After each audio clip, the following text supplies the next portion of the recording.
Yeah, I want Taylor to tell us the story of Job. Oh, Taylor, that was lost. It's lost footage, really. So, and it was ruined anyway by my internet connection. So, Okay. um, You have to like bring up like a moral quandary, Kyle, that would be answered by Job. I can't. This is like think of None of these them. stories like Magic School Bus. Mrs. Frizz never went out there and was like, "We're gonna learn about the digestive system." It was always because that little with the red hair was like, "I got an upset tummy," so they had to Yeah. shrink up and go inside. I need a direction, you know. Like, Say I something. guess maybe it would be a good one to tell someone where you need to keep believing and stick in there because it's the right thing to do sometimes. Not maybe like Never maybe if you're give up. describing work ethic. If you're talking about work ethic, maybe like it's not about this, it's not about that. It's about it being the right thing to do, and you just do it because it's there to be done, and it needs doing. I don't Okay. know because the story of Job is awful. It's so Yeah. awful. I was trying to think of just any, like, that's how bad this story is in the Bible. Like, you take any other parable, and you can be like, oh, the fish and the, fucking bread that he fed everybody with. That shows that he gave everybody a bunch of food. It's a good moral. If you got food, give it to people. Help them out. You can even pull something out of that. With Job, you have to sit there and think, like, maybe he was, no, because he gets, no, oh, God damn. So basically, Job, the story of Job is, if you read through the Bible and you've made it to Job and you're still somehow a Christian, like, Job's gonna fucking do you in. Like, you're not gonna... So basically, Job starts out very Game of Thronesy, where everything's being built up. Like, wow, what could go wrong here? Ned's got a handle on this whole thing. So Job was the best guy in the whole world. And God knew this. And everybody on Job's block knew that God thought that Job was the best. So there's a little bit of resentment right there right away. Everybody knows that Job's God's favorite. But he and earned so the it. devil, who apparently can just, quaffly drift into wherever Jesus currently is, Jesus/God, one and the same. That's in later chapters. I didn't mean to spoil it. But Don't forget the Holy Ghost. so yeah, there's another one in there. the Trinity. One and a half. Well, half of one. So Job basically Good believing. living his life, doing the best he can. Satan goes up to God and says, "Hey, that Job guy, he really loves you, but he's got like 12 kids. He's got a dope house. He's got more crops than he needs. He's got a bunch of animals. He only likes you because you gave him all that shit." And God was like, "That's not true. That's horse shit. And I know that's not true because I'm God. Like, I know this. But anyway," God goes, "Okay, I'll indulge you, Satan." God often makes a game of indulging Satan at the expense of those he loves most. It's great just something guy, by the about way. God. And Satan goes, "Okay." And so Satan goes and he starts making Job's life as fucking terrible as possible. Starts out, what did he do first? I think boils might have been the first one. So basically, he the goes- crops die. The Yes, all of his the animals business- die, and you gotta. It's not like his like 3 pigs died. Like herds and herds of Yeah. multiple kinds of thousands of goats and hundreds of cattle. Think and, of this and, like a factory farm. He was like a big time dude. He wasn't like, "Oh no, Tracy and Susan, my goats." Like, it was like they didn't have names. They were thousands of goats. All of his livestock just dies, which is basically like all the money you have gone, and a bunch of predators or whoever else is just eating rotting meat. He still is like, "You know what, God, that sucked, but I'm on your team. You're gonna get me through this." And so the devil goes back to God and he's like, "Can I try something else?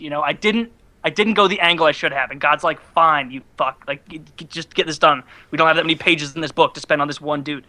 And so he goes back, gives Job's entire family boils, pustules all over their body, erupting willy-nilly, just nastiness. They can't sit and eat dinner together. It's disgusting. No one trusts any kind of food that's creamy or indistinct textures. ruined couscous for me, Susan. every- God does this to us. Yeah, no more quinoa in Job's house after the boils hit.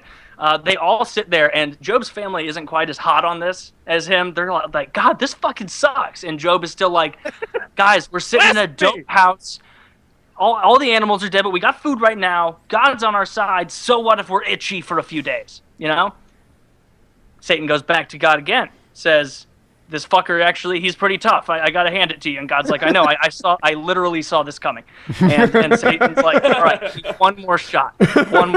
And so he goes to Job's house. Job's out and about, taking care of things, taking care of business, needs Probably to praying, try and rebuild doing his the Lord's empire. work.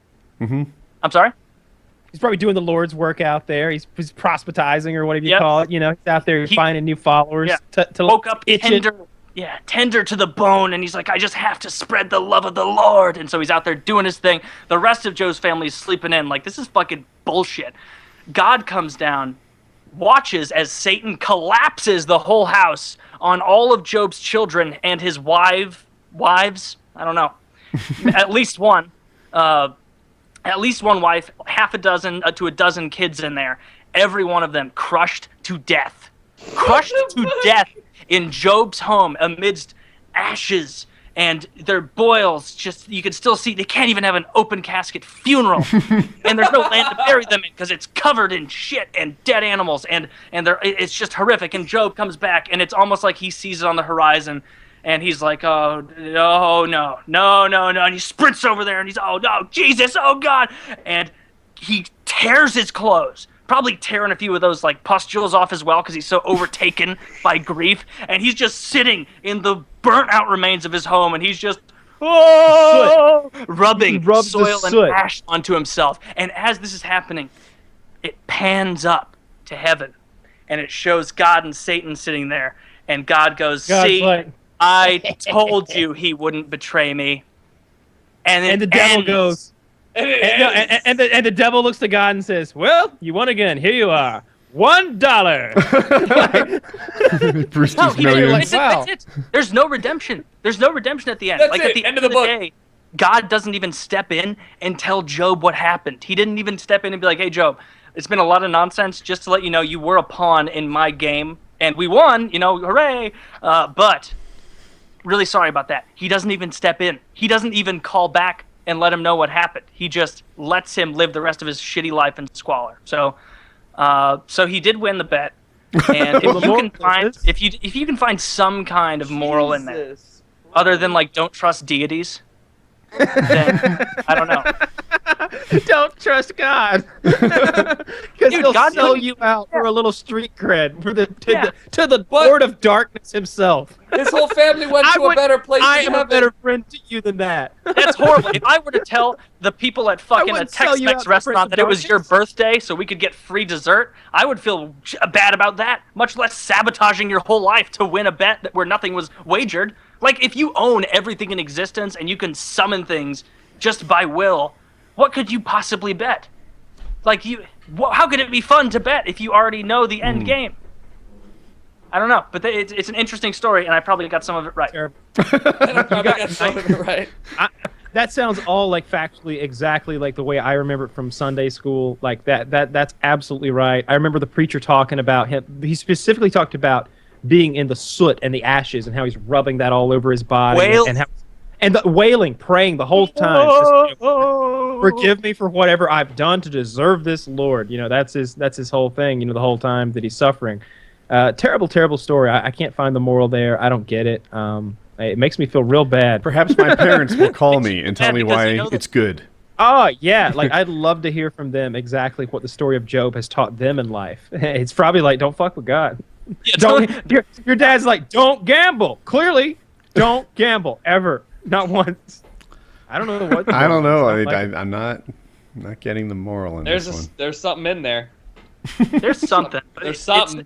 If it is it's not really a moral lesson as much as it is like a warning of what is to come if you defy. No, he didn't even defy God. He did everything right. No, I feel like the lesson is don't be unlucky.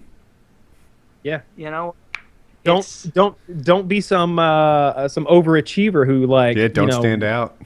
Don't stand out. Don't succeed. 86% God might let you down in the pinch, but you know who won't? That's 1-800-Flowers. Remember as a kid, you never get one past your mom. She always knew something was up. You could never. Damn it. Tucker. Hopefully this compels him. So today I'm going to tell the story of Samson. My mom loves this Samson segment. is an Old Testament figure. And most people think, I know Samson, can't cut your hair, gets with Delilah. Nay. They don't know the whole story of Samson. And strong man. It's longer, but there aren't necessarily more lessons. You got to look for them.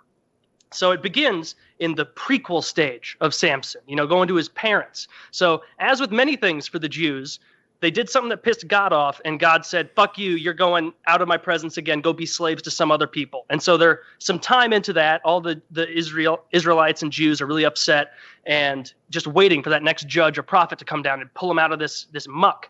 And so one day, this guy named, the fuck was his name? Manoah, we're going to call him Mano from now on for short. Mano and his wife were just a random poor couple of Jews, very poor Israelites, and one day, an angel came down in angel form to Manoah's wife and said, hey, you're about to give birth to someone who's going to totally change the direction of this tribe. And she's like, oh, that's awesome. And he says, yeah, it is. Now, all you got to do is make sure you don't smoke, don't drink, don't eat any grapes, nothing fermented, no mixed fabrics. You know, you're a Jew, you know the rules. She Shellfish. goes, yeah, I know. I got it all planned out. Just don't do any of that, and then you'll have a son, and he's going to do some fantastic things. Angel poops away. She goes back to her husband, Mano, and is like, you will not believe what happened. And I'm going to read in the NIV Bible, the New International Version. This is exactly what she says, and I'm going to say it in Trump's voice because it makes sense. A man of God came to me. He looked like an angel of God. Very awesome. That's what she said in the Bible. She goes up, says it was very awesome, and the husband goes, oh my God, so all you got to do is like not drink or smoke or anything, and then this kid's going to come out good? She goes, yeah. He goes, all right, well, like, what do we do afterward? Like, when the kid's here, how do we raise him then? She goes, oh, I didn't ask him that. Shit. Like, should we call him back? It's like an angel. You can't call him back. And so he goes to the temple, prays, and goes, please send someone else here and tell us how to raise the kid. Like, we get it. Don't make a little fetal alcohol syndrome baby. But after he's born, how do we make sure he becomes a good dude and does all the things you want? And so a few days later, a man, regular old looking man, really an angel, comes down the road, talks to Mano, goes, hey, you know, the Lord pushed me to come to you and tell you that all you have to do for your child is make sure that a razor never touches his head or any part of his body. A razor is in like shaving, you know, removing hair. And also make sure that your wife abides by all those rules I said before.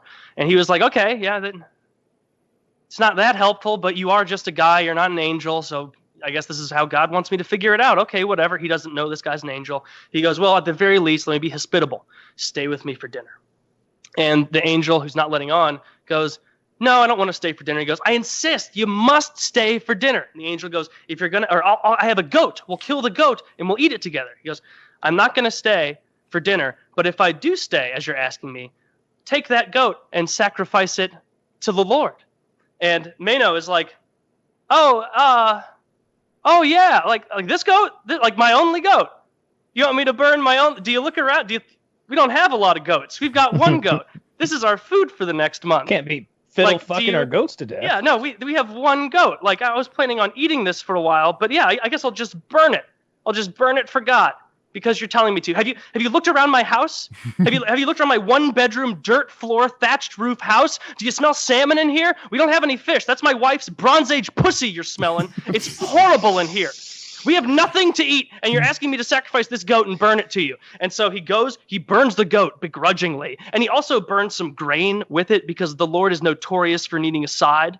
And, after all that is burned, the guy just leaves. They're hungry, and 9 months later, out pops happy Samson, ready to take on the world.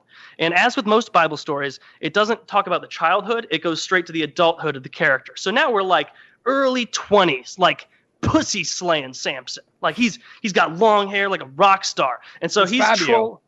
He's perfect. He's Fabio. Picture him like that, a little more matted and nasty. And a beard because you can't shave anywhere. And so Jew. he is and No a Jew. manscaping. Yeah, and so he is Oh God. he's trolling around this city of Timnah looking for Strange, and he comes across this lady, and he's totally infatuated with her. He fucking loves her. And so he goes back, but she's a Philistine. That's the problem. She's not Jewish. She's a Philistine. And they are very much in competition with each other right now, these two tribes. And the Philistines are much stronger and larger. And so it's not something you want to tango with. And so he goes back to his family, and he goes, hey, I found this woman. I want her as my wife. So I need you to go there and get her for me. Because that was back when women were treated appropriately as property instead of like having to pretend to care about what they say.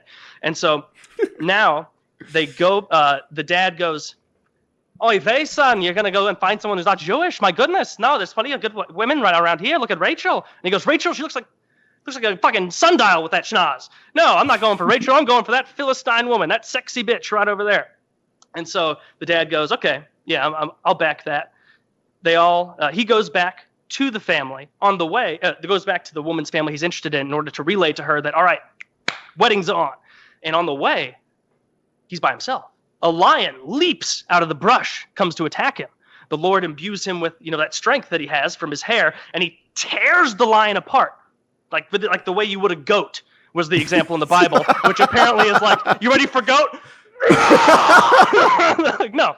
And so he tore the lion apart, left it there, and miraculously, like, if I killed a lion, that would be in my Tinder bio. That would be in my Twitter bio. That would be my permanent Facebook status. It would be on my resume. Everyone would know. He didn't tell anyone. And it was weird because he was a braggadocious fella.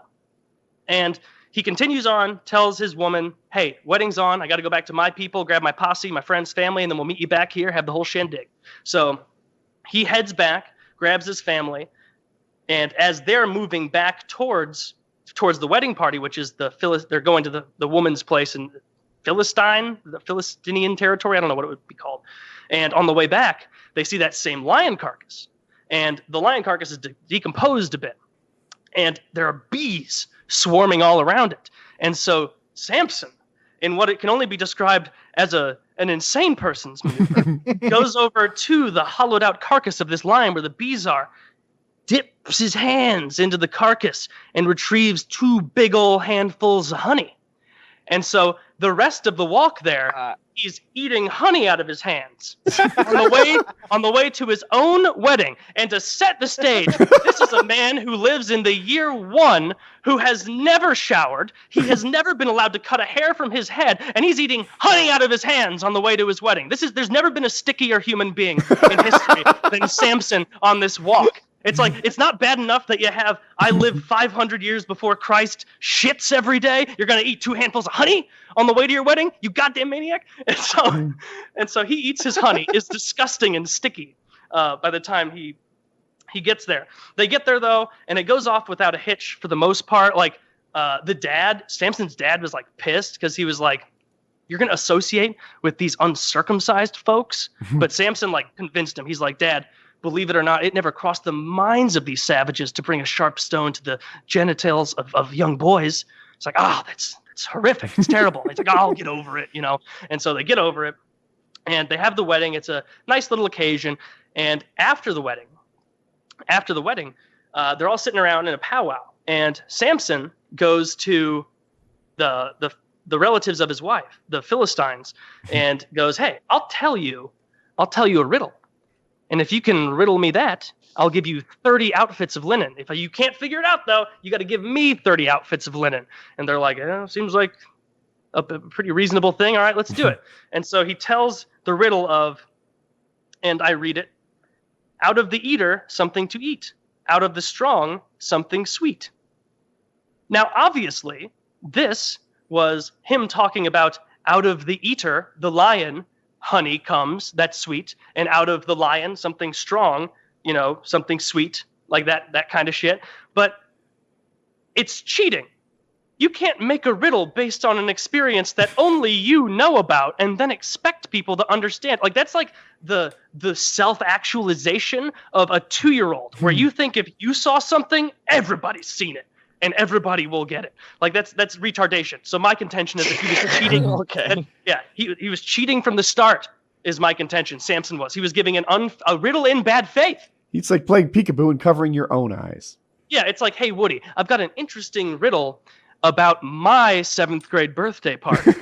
Now, no one in the details or the tendrils going out that'll give you hints. Like, it's not fair. And so he gives this riddle, and nobody can figure it out because they weren't there.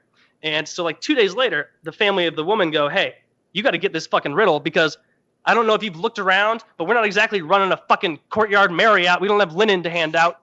Like we took this assuming we know the riddle. We're pretty good riddlers, but we don't have any linen. We're going to be humiliated and embarrassed, and we're not really on friendly terms with the rest of their tribe, just this family now. And so she goes, okay, I'll go do it. And so for the next 5 days, the word nag is used in the Bible. She nags and cries and bitches for so many days in a row that eventually Samson on the last day goes, yeah, okay, the answer is the lion. The answer is the lion and honey inside it, okay? Please, oh my God, week one of our marriage. Golly, I should have listened to my parents, you dumb whore. And he's furious. And 20 minutes later, she leaves. 20 minutes later, all the Philistines come back and they're like, Samson, we figured out your riddle. And he's like, did you? Did you figure out my riddle? What is it? And so they told him, what is sweeter than honey? What is stronger than lion? Which apparently was the 2 questions that aren't a riddle, or the answer to a riddle that was 2 questions that weren't. Nah. It's Jeopardy. These ancient people didn't understand what riddles were. He answered the question. Anyway. Yeah. And so they give him that, and he goes, cheated. You cheated. I just gave my wife that answer, and she went and gave it to you. And so Samson stood up calmly, and then he murdered 30 people. With his bare hands, he went around the camp, and he murdered 30 people, and then he left, saying, someday I'll get my vengeance. So at this point, Samson is a terrorist at this point. He does not take kindly to those other folks. And so from there, Samson is goes Jewish. home. He killed the terrorists. Correction. Yeah. He spends some time like mulling his own shit over in the desert or whatever while everybody else goes back. He eventually returns home and goes to his dad. Hey, I want to talk to my wife. He goes, your wife? That Philistine woman who lied to you and you killed 30 of her family members? No, when I was leaving, I said I gave her to someone else. Like, no, that's not your wife anymore. And Samson goes, God, fucking bullshit. Well, then I definitely need to get my vengeance. She's dead to me. And so he does what any sane person would do. He's got to get vengeance on these Philistines. They're stronger. They're more powerful. What do you do? What you do is you go into the woods and you catch 300 foxes. 300 foxes. Have you ever tried to catch one fox? It's fucking impossible. You're not going to catch 300 foxes. It's insanity. And so he catches 300 foxes. And then he does another sane thing. He takes them 2 by 2 and ties their tails together. And then once he has 150 paired off fox pairings, very hard to manage. You settle down. He puts torches in the night and ties those into the tails and lights them and releases them all over Philistine territory and all of their crops. And so the next morning when they wake up, they're like, there's a lot of burned foxes and no crops left. And there's a torch in all the foxes' tails. And this is very methodically done. A serial killer is in our midst. Is this that terrorist Samson? Is this that terrorist Samson that we're all so scared of all the time with the strength of 10 men and the temperament of a 1-year-old? Like, is this the man? And so they're terrified of Samson because he just destroyed everything. And so the Philistines go back and they go, they go to the woman that he initially married, the Philistine woman and her father, and they're so mad they just burn them too, probably with the last remaining pair of foxes running around. And they burn those 2 to death. And then, I'm trying to remember what happened here, sorry. It's so in-depth. He couldn't. Oh, yeah, I remember. Now, yeah, you couldn't just throw torches. No, he had to tie. You didn't want to throw a torch when you could swing 2 foxes around like a madman and hurl them. But and after he did this, after he did all the fox shenanigans, he went and retreated into a cave in the wilderness and just hung out there. And so after that, all the Philistines, like a few thousand of them, are like, "This is horse shit. We are marching to the Jewish camp of Judea, and we're going to make them give us Samson." So they march over there and they go, where the fuck is Samson? He just tied a bunch of hundreds of foxes together and burned our crops down after killing 30 of us for cheating on a cheat. riddle of his. And they go, we don't know where he is. Frankly, we'd be happy if you caught him. He's causing a lot of mischief, and he's not reflecting well. He's terrible PR. We're a very small tribe, and he's causing a lot of mischief out there, and people keep coming up to us.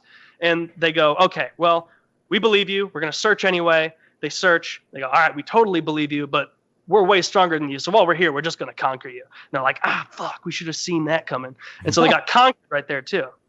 And so then 1,000 Jews from Judea go to that cave, and they go to Samson, and they go, we got to turn you in.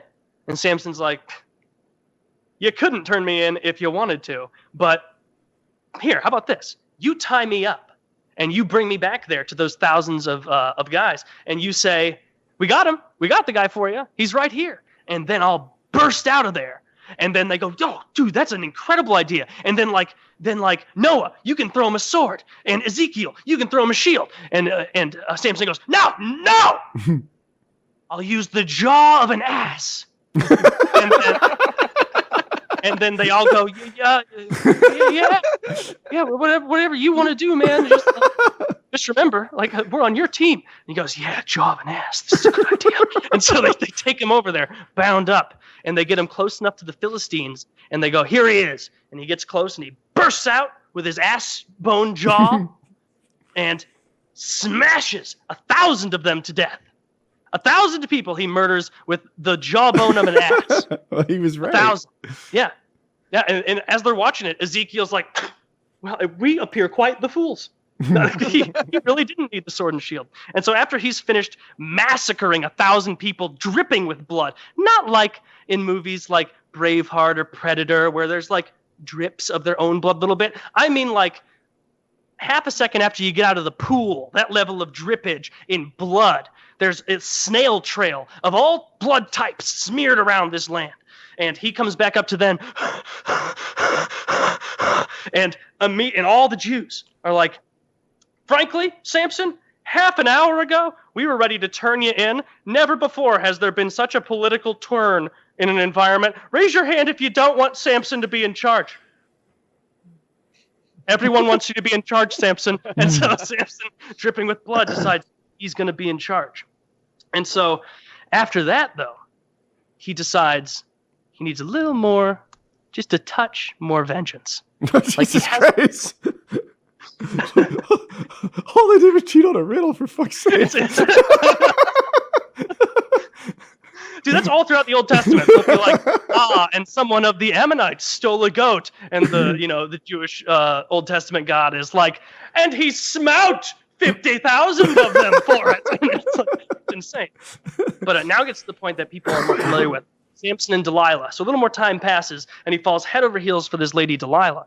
And she's a fox. Like, they were, like, back in the day, they were the Brangelina of the day. And so it wasn't like a relationship. Everybody fucking knew Samson was plugging Delilah. And so the Philistines go to Delilah and are like, hey, you got to give us info on how he gets his strength, because we got to get rid of this. We're rightly looking for vengeance here. We've lost thousands of people to this madman. Look at that. We don't know where he is. We're whispering right now. He's terrifying. And so they basically convince her to be on like a little secret agent. And so she goes to him one night after they bang, and she goes, Samson, what gives you all your strength? And he goes, well, if they'd only known to tie my hands with 7 unused bowstrings, they would have never had that problem. I would have been as weak as any other man. And so during the night, she tied his hands with 4 unused bowstrings, woke up to, or 7 unused bowstrings, and the Philistines are there waiting, ready, anticipating picking him up, and he wakes up, bursts out, and murders a dozen or so of them. This time in self-defense, fair enough. Yeah. And then I guess they go back to bed being like, why I oughta, to Delilah. And then the next day, he tells her this rinse and repeat. Why'd you lie to me last night? And he doesn't ask, why'd you try to have me murdered and captured? He just goes with it because he's an idiot. And he goes, all right, well, if you use like brand new rope, that'll get me. They've only ever used rope on me. That's why I can burst out. And so they do that. Once again, bursts out, and the 12 anticipating and terrified Philistines are murdered. They're like, we know what happens here, guys. We didn't want to be here. Oh, we're group 2? It's always group 3 or 4 that gets them. We saw what you did just now. I don't. The bodies are still here. Samson, I told you to move them. And so he murders all of them. Then I guess Delilah once again gets off scot-free. The next day he tells her, if you braid my hair in this way, I'll be helpless. So she does that. The third group of a dozen or so Philistines stand up. He's like, I'm not even tied up this time. Wah, wah, wah, wah, wah. And it beats the shit out of him, kills him. And then finally she badgers him enough that he goes, my hair is the source of my strength. If you cut it off, I got nothing. Jesus Christ, will you shut the fuck up? Samson has terrible choice in women, but it's good to see some things never change. So the next day he's sleeping, or next evening he's sleeping. She snips his hair off. Then the Philistines come in, and he stands up to fight him, and he's just a normal dude now. He doesn't have his superpowers. God said, I'm only interested in lustrous locks. That's all I'm in for. Mm-hmm. And so they come in, they pin him down, they immediately gouge his eyes out and blind him. And so he can't be a threat anymore. And then they drag him off and they give Delilah all sorts of sweets and spoils. And so then they take him blind and beaten and a regular man, and they put him on a grain mill where you're just like what they would use donkeys for. Like you're just pushing this thing around and around and around. And he does that for months. And I guess everybody forgot, let's give this guy regular haircuts. Because a couple months later, there's a big Philistine celebration, much similar to when we caught Bin Laden. like everybody's like, yeah, we got him, yeah. Like they're all in this big, beautiful building, all the Philistines. There's 3,000 people on the roof and all the elites underneath. And they say, bring out Samson, bring him out, bring out this murderer. And they're jeering at him because everyone there has someone they know who's been murdered by this animal. And they put him up there, they throw stuff at him, and they go, get out of here. And he collapses. His hair's gotten a little longer, though. And he stands up, still blind, and he goes, please let me lean up against a pillar. And so they put him up against a pillar to lean there. And he summons God and says, God, with my last act, please let me bring this down upon the Philistines. And so he puts one hand on one pillar, one hand on the other, and he uses his last bit of strength and collapses it and murders another 5,000 Philistines with his final breath. Well, and this is the story that I used to guide my entire life. In the words of Kyle. Yeah. Seems just. Yeah. Tucker wasn't a believer before that story. No, but now, the first 5 minutes of that story, I was like, I'm bored. And then Samson, he really just kept going, huh? I wonder if after about 7,000 murders, if he felt like he had gotten revenge for them cheating on the riddle yet. I can't believe somebody would cheat on this riddle. Yeah, if there was ever a time to think, man, the Bible is... what a wonderful story that could be animated and made into. It's now. I want to see an animated Bible series. That and Job. I'm pretty sure it was. Oh, was it? It was a movie, a live action movie. I saw it. I don't want a live action. I don't remember it quite like that. I want Old that one took so long, but I wanted to start from the birth. You made up for it. You made up for it. It really came to fruition. I enjoyed it. Thank you, and I hope you learned something. I mean, I knew Samson is strong-ass dude and killed a lot of people, but I was unaware that he literally slaughtered thousands of people with the jaw of an ass, which is just not, like, out of all of the weapons that you could kill people with. That's wouldn't you get tired around 200, 250? You're like, damn, I got 750 more of these. Yeah, it wasn't just physical strength. It was like that hair was given cardio points for sure. Oh, yeah. I mean, 100%. I don't know what life lesson I'm supposed to take from that, but my wife cheated in Uno one time, and I feel like I've got some killing to do. Kill her family! But did you murder all of her Facebook friends? Yeah, that's really not yet. But after that, to really good it, you got to murder the friends and people you may know of their friends. Do you guys want to hear about Moses? Oh yes, and the story therein. Now, Queb, you come from a heathen place far, far away where you don't follow the scriptures. So, the what? Some of this, the scriptures of the Lord, the Bible and shit. I'm just being a dick. Yeah. So this is a very long story, so I'm going to have to abridge some certain parts. I mean, I know Moses. You know of Moses. Okay. Yeah. So you know who he is. So Moses was a Jew, and he was born a slave in Egypt. And right in his generation of being born, the Jews were proliferating so much in Egypt that the Pharaoh at the time was like, there are way too many Hebrews being born. If they decide to revolt, we're kind of up Schitt's Creek because we've had them here for a couple hundred years and they're really starting to multiply. So what we're going to do is we're going to kill all the firstborn males that are under like 2 years old. And so he sends his soldiers out to pretty much every little hut everywhere, starts killing all of the little babies, pulling them from their mother's teat, all the rest. And Moses' mother is like, fuck, I can't let this happen.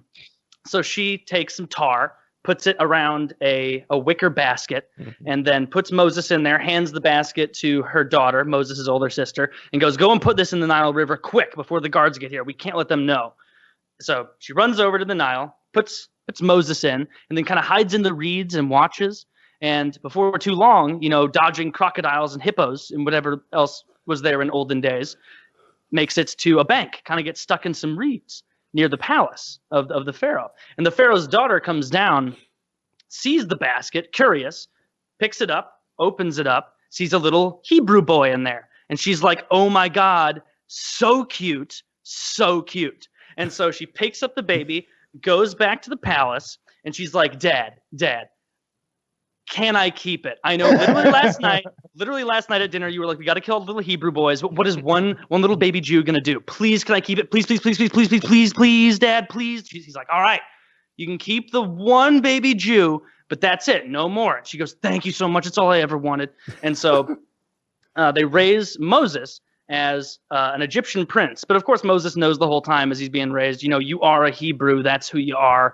But we're raising you special. And so on and so forth. And so Moses kind of given better jobs. So while the rest of all the Jews and Hebrews were slaving away building pyramids or whatever they were doing, he was kind of like an overseer. And one day out there on the workforce, he was overseeing an Egyptian slave master berating and disciplining one of the Jews. And this slave master got so out of hand that he beat that Jew to death. And Moses lost his mind and proceeded to go into like a blackout, beats that Egyptian to death. And he stands up and that Egyptian's dead. Meanwhile, like his fists are bloody and he's and all the other Jews standing around him are like, Moses, the fuck?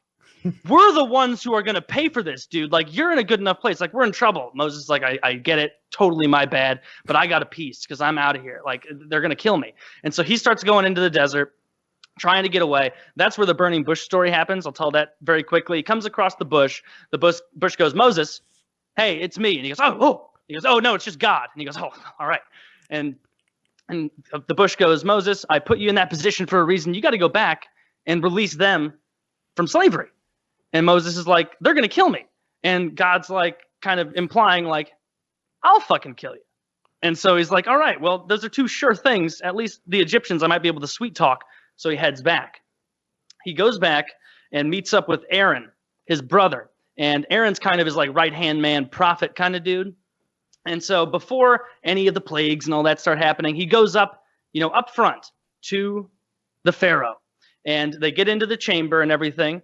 And God had told Aaron, hey, throw your staff down in front of the Pharaoh if he gives you any guff. And he'll be very impressed by what I'm about to do to that staff. And so they get in there pretty cocky, pretty confident. And Moses is like, hey, God told me you got to let all of the Jew slaves go. And the Pharaoh's like, why'd you even come back, Moses, first of all? And second, no, eat shit. Not a chance. No way. And so Moses gives Aaron like a sideways look, and Aaron throws his staff down, immediately becomes a mighty serpent, a big snake on the ground, slithering around the throne room. And the Pharaoh's like, frankly, that's pretty cool. So he summons his wizards and his warlocks or priests or whatever. And he goes, hey, guys, can you guys do the thing where you throw your staff on the ground and it turns into snakes? And they go, oh, yeah. Yeah, that's pretty fucking easy. So all like 10 of them throw their staves on the ground, and all of them turn into snakes too. And the Pharaohs, and so everybody's got a snake on the ground. Snake makery. Aaron's, snake makery. And so Aaron's snake eats all of their snakes. And then the Pharaoh's like, that's all well and good, but this was not a who can make the bigger snake competition. This was just a who can make snakes with magic competition. So I'm not convinced. Eat shit. I've got way more magic men than you and way more sticks to turn into snakes if need be. And so Moses and Aaron leave humiliated. It's like they got pants. So they go out there, and God tells them up front. He's like, hey, I knew that trick wasn't going to work. I just sent you in there to set the stage. But I'm going to send a series of plagues upon the people of Egypt, and I will harden the Pharaoh's heart so that he will not agree to anything after any of them until all of them are complete. And Moses and Aaron are like, why would you tell us that? Why would you let us know that no matter how good a salesman we are now, you're going to keep them from saying yes until the very end? Why would you pull the whatever? Because obviously they're not going to be as good a salesman if they know it's going to fail no matter what. So he tells them, all right, go down to the Nile, slam your staff all dramatically on the water. Every bit of water in the Nile and in every pot, every pan, every clay jar in all of Egypt is going to turn to blood. And so he goes down there, slams the staff. Immediately, everything is bloody, except for the water that the Jews had. That's totally untouched. And so starts to smell really bad after 2 days. And so they go back to Pharaoh, and Pharaoh's like, honestly, this sucks. I am fucking thirsty. And I've had nothing but blood for 2 days. Let's get your iron. And so Moses is like, all right, well, are you willing to let us go? And Pharaoh goes, one sec, real quick. Hey, magic men, wizards, can you turn water into blood? And they go, oh, hell yeah. And so they turn some water into blood. Pharaoh immediately goes, fuck, that was a waste. Can you guys turn blood into water? And then they go, no, we can't do that. And he goes, oh, damn it. Well, Moses, I promise I will let you go if you turn all this blood back to water. And Moses goes, oh, hell yeah. Swings his magic staff, all of it back to water. Pharaoh immediately goes, ha, you fell for it. No, absolutely not. Eat shit. So they go back, and God is like, don't worry, I knew that would happen too. Moses is like, this is gonna be a trend, Aaron. We better get used to this. God goes, all right, next, go strike the Nile again with your staff, and I will summon forth a horde of billions of frogs, and they're all gonna just wreak havoc. And they're like, but what are frogs gonna? He's like, silence! You will do the frogs! And so they go back down to the Nile, slam the river. Immediately, billions of frogs start jumping out. And they weren't just coming out of the river. Egyptians were sitting there getting their rice out of their fucking pot or whatever, and frogs start jumping out of there. And after another 2-3 days of frogs, everybody did some gigging, had a fun time the first day, but you'd only do so much. And then after that, they go back to Pharaoh, and they go, are you getting tired of the frogs yet? He goes, honestly, I have an enormous palace, and I've just paid people to stomp on them as they try to get in. It hasn't been an issue. And frankly, Ted, head wizard, he showed me how to make frogs. Stop making them now, Ted. There's enough. And so I can do that too. Not that impressed. But once again, my wizards don't know how to get rid of frogs. Do you know how to get rid of frogs? And he goes, oh, yeah. And he goes, all right, get rid of the frogs, and I promise I'll let you go. Moses waves his staff, all the frogs. Okay, this is an interesting thing. Kind of like in Skyrim, where you run out of magicka and you have to wait to recharge. God used too much of his magicka to create all the frogs, and so he wasn't able to just suck them back into oblivion. He just killed all of them. Just all these frogs died. And so the next couple verses in the Bible are like, and they swept the frogs into piles, and did they reek? And that kind of. And so there's just big piles of rotting amphibians. And so then immediately the Pharaoh goes, eat shit. No, my heart feels hard all of a sudden. No. And so they go back. I'm going to lump plagues 3 and 4 together because there's fucking 10 of these. And plagues 3 and 4 were not original. One was gnats and one was flies. And they both basically happen the same way, where God tells them, do this, hit the ground, and every mote of dust will turn into a flea that will be leaping. It'll look like Woody's carpet, across the whole land of Egypt. And that's what he did. And then eventually goes back into the throne room, goes, hey, you impressed? And he goes, no, all of my magic men have been making fleas all morning to show they can, but we don't know how to get rid of them. And so swings his staff, all of them go. Pharaoh says, eat shit. No, you can't leave again. And so then they go back to God, and God goes, all right, we're about to turn this stove up to medium. And they go, can we just go to high? We just go to high. Because at this time, they don't know the future, but they do know that God is obsessed with round numbers and the number 7. And so like in Aaron and Moses' talk, they're like, this is either going to 7, best case scenario, worst case scenario, 10. So just keep forging through. So the 5th one is, he goes, all right, Moses, slam your staff on the ground, and every single animal that Egyptians own is going to die. All of them. They're all going to die, except for the ones that the Jews own. And so he does that. All of their animals die, goes back in there and goes, hey, have you noticed anything about your entire economy, Pharaoh? And he goes, yeah, it's destroyed. It's crashed. Thousands will starve. Millions will starve. We have no more animals. And they go, yeah, that sucks. And then he goes, all right, well, bring all our animals back to life, and then I'll let you go. And then they're like, actually, that's one that we don't know how to do that. Even God can't bring that back. And he goes, all right, well, then fuck you. Get out of here. Sends him back again. Then God goes, all right, they've been very uncomfortable in their lifestyle, but physically they haven't felt the burn. So Aaron, I want you to walk down to the Nile, grab some fine sand on the beach of it, toss it in the air. And everyone in Egypt will be stricken with boils. And so throws it in the air. Everyone in Egypt has boils, terribly. And after a couple days of the boils, shows back up at the Pharaoh's palace. Goes, hey, all of us Jews are looking fantastic out there. Nice olive skin, looking good. Noses for shade. Everything's going well. And he goes, well, for me, it's been terrible. Moses actually asked, he's like, hey, where's all the magic men? Where are all your magic men? And they go, well, actually, they got hit extra hard with the boils, so they called in sick. And so their magic men are out. They can't compete anymore with this. Pharaoh promises him, he's standing in front of his throne because he has so many ass boils. It's impossible to sit. Oh. And he says, I promise you guys. I promise you. I'm in my head. I know I'm going to say you can go as soon as you get rid of these boils. I promise. And then the boils are removed by Moses. And then immediately Pharaoh's like, I want to say you can go, but the only thing that my heart is so hard. Like, I don't know what's going on. I'm trying to, here, listen to this. I'm trying to say, yes, you can go. No, you can't leave. Did you hear that? I'm trying so hard to say, I guess you guys can't go.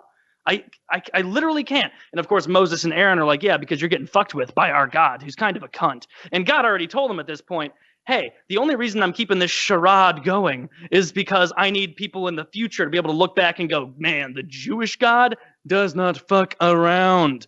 And clearly he doesn't. Moses should have went up there and been like, hey, this our God who's on our team made us cut the tips of our fucking dicks off before we could join his club. What do you think he's going to do to you? He's going to butt fuck you. He doesn't give a shit about you and your people. But as soon as the boils are gone, God hardens Pharaoh's heart again and Pharaoh is forced to say, no, I can't let you go. And so then God goes, all right, you need to go back to the Pharaoh again and tell him to tell every Egyptian that there is a hailstorm coming, the likes of which this country's never seen. And anyone who is outside, who's Egyptian, when this storm hits tomorrow, will die. All of the remaining animals you have, if you have any, will be struck by lightning or hit with hail. And most of the Egyptians were like, dude, this guy's 6 for 6 so far, so I'm staying in tomorrow. But a couple cocky ones were like, oh, what does he know? Osiris will protect us. And so they're out there trying to get their animals back up. Hailstorm comes. Everyone who's outside dies. These are, Moses was telling them up front, these are going to be cantaloupe-sized, hail. And they're like, what's that? And he's like, oh, fuck. A melon, a fruit. And so after 2 days of that, goes back in. Pharaoh's like, this is ridiculous. My entire country's collapsing. Everyone. I've lost hundreds of thousands of people. People are starving to death. Please leave. Just stop this storm. Stops the storm, and a switch. Once again, God hardens his heart, and Pharaoh goes, no, you can't leave. Can't leave. Nope. And they're like, are you sure, Pharaoh? And he's like in the eyes of someone in a movie who has their mind controlled, where he's like, please get out of here. Get out of here. No, you can't leave. No, doing that kind of shit. Very fucked up. Very, very fucked up. And so then goes back again to God, goes, all right, what do you have for him now? What can we possibly do? And God goes, locusts. I'm going to send locusts on him. And Aaron and Moses are kind of like, that's your third bug-related That's what I was thinking. I'm confused in this because it seems like 4 times we've already destroyed all of their food, right? Like we kill them all with this, we kill them all with that. What are we doing other than creating craters for us to walk through on our way out of here? Like what's going on? He goes, obviously that part didn't happen in the Bible. You don't talk back to the Jewish God. And so locusts come. Frankly, a lot of the Egyptians were probably happy to see them because they could eat something. Suddenly these frogs were like, bring the frogs back. Like that again. But they ruin all the rest of the crops. Hundreds of thousands of people are starving. Goes up to the Pharaoh, says, can we go now? Pharaoh wants to say yes so bad.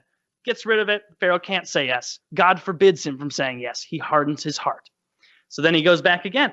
The 9th one, which was basically the way this like climax worked, is that God was like building, like stroking himself, getting near climax. And when he got to the hail, that was like edging. Yeah. Where he was about to come, but he couldn't finish there. He has to get to the round number. And so then he had to like ease himself off a bit with the locusts. And then the 9th plague, which was darkness, where he just makes everything dark for 3 days straight. Day and night, total darkness. The only light is a beacon from heaven on the Israelites' area where they are, because they're still untouched. They're hunky-dory, good to go. A lot of resentment from the neighboring Egyptians, though. And so after 3 days of that, Moses has to stumble back into the palace. He goes, hey, we can't even, Pharaoh rather goes, hey, we can't even grow the crops back because there's no light. Please turn the lights back on, Moses. Turn the lights back on. Moses turns the lights back on, only to see Pharaoh sitting there, this right in his face, going, hell for it again, idiot.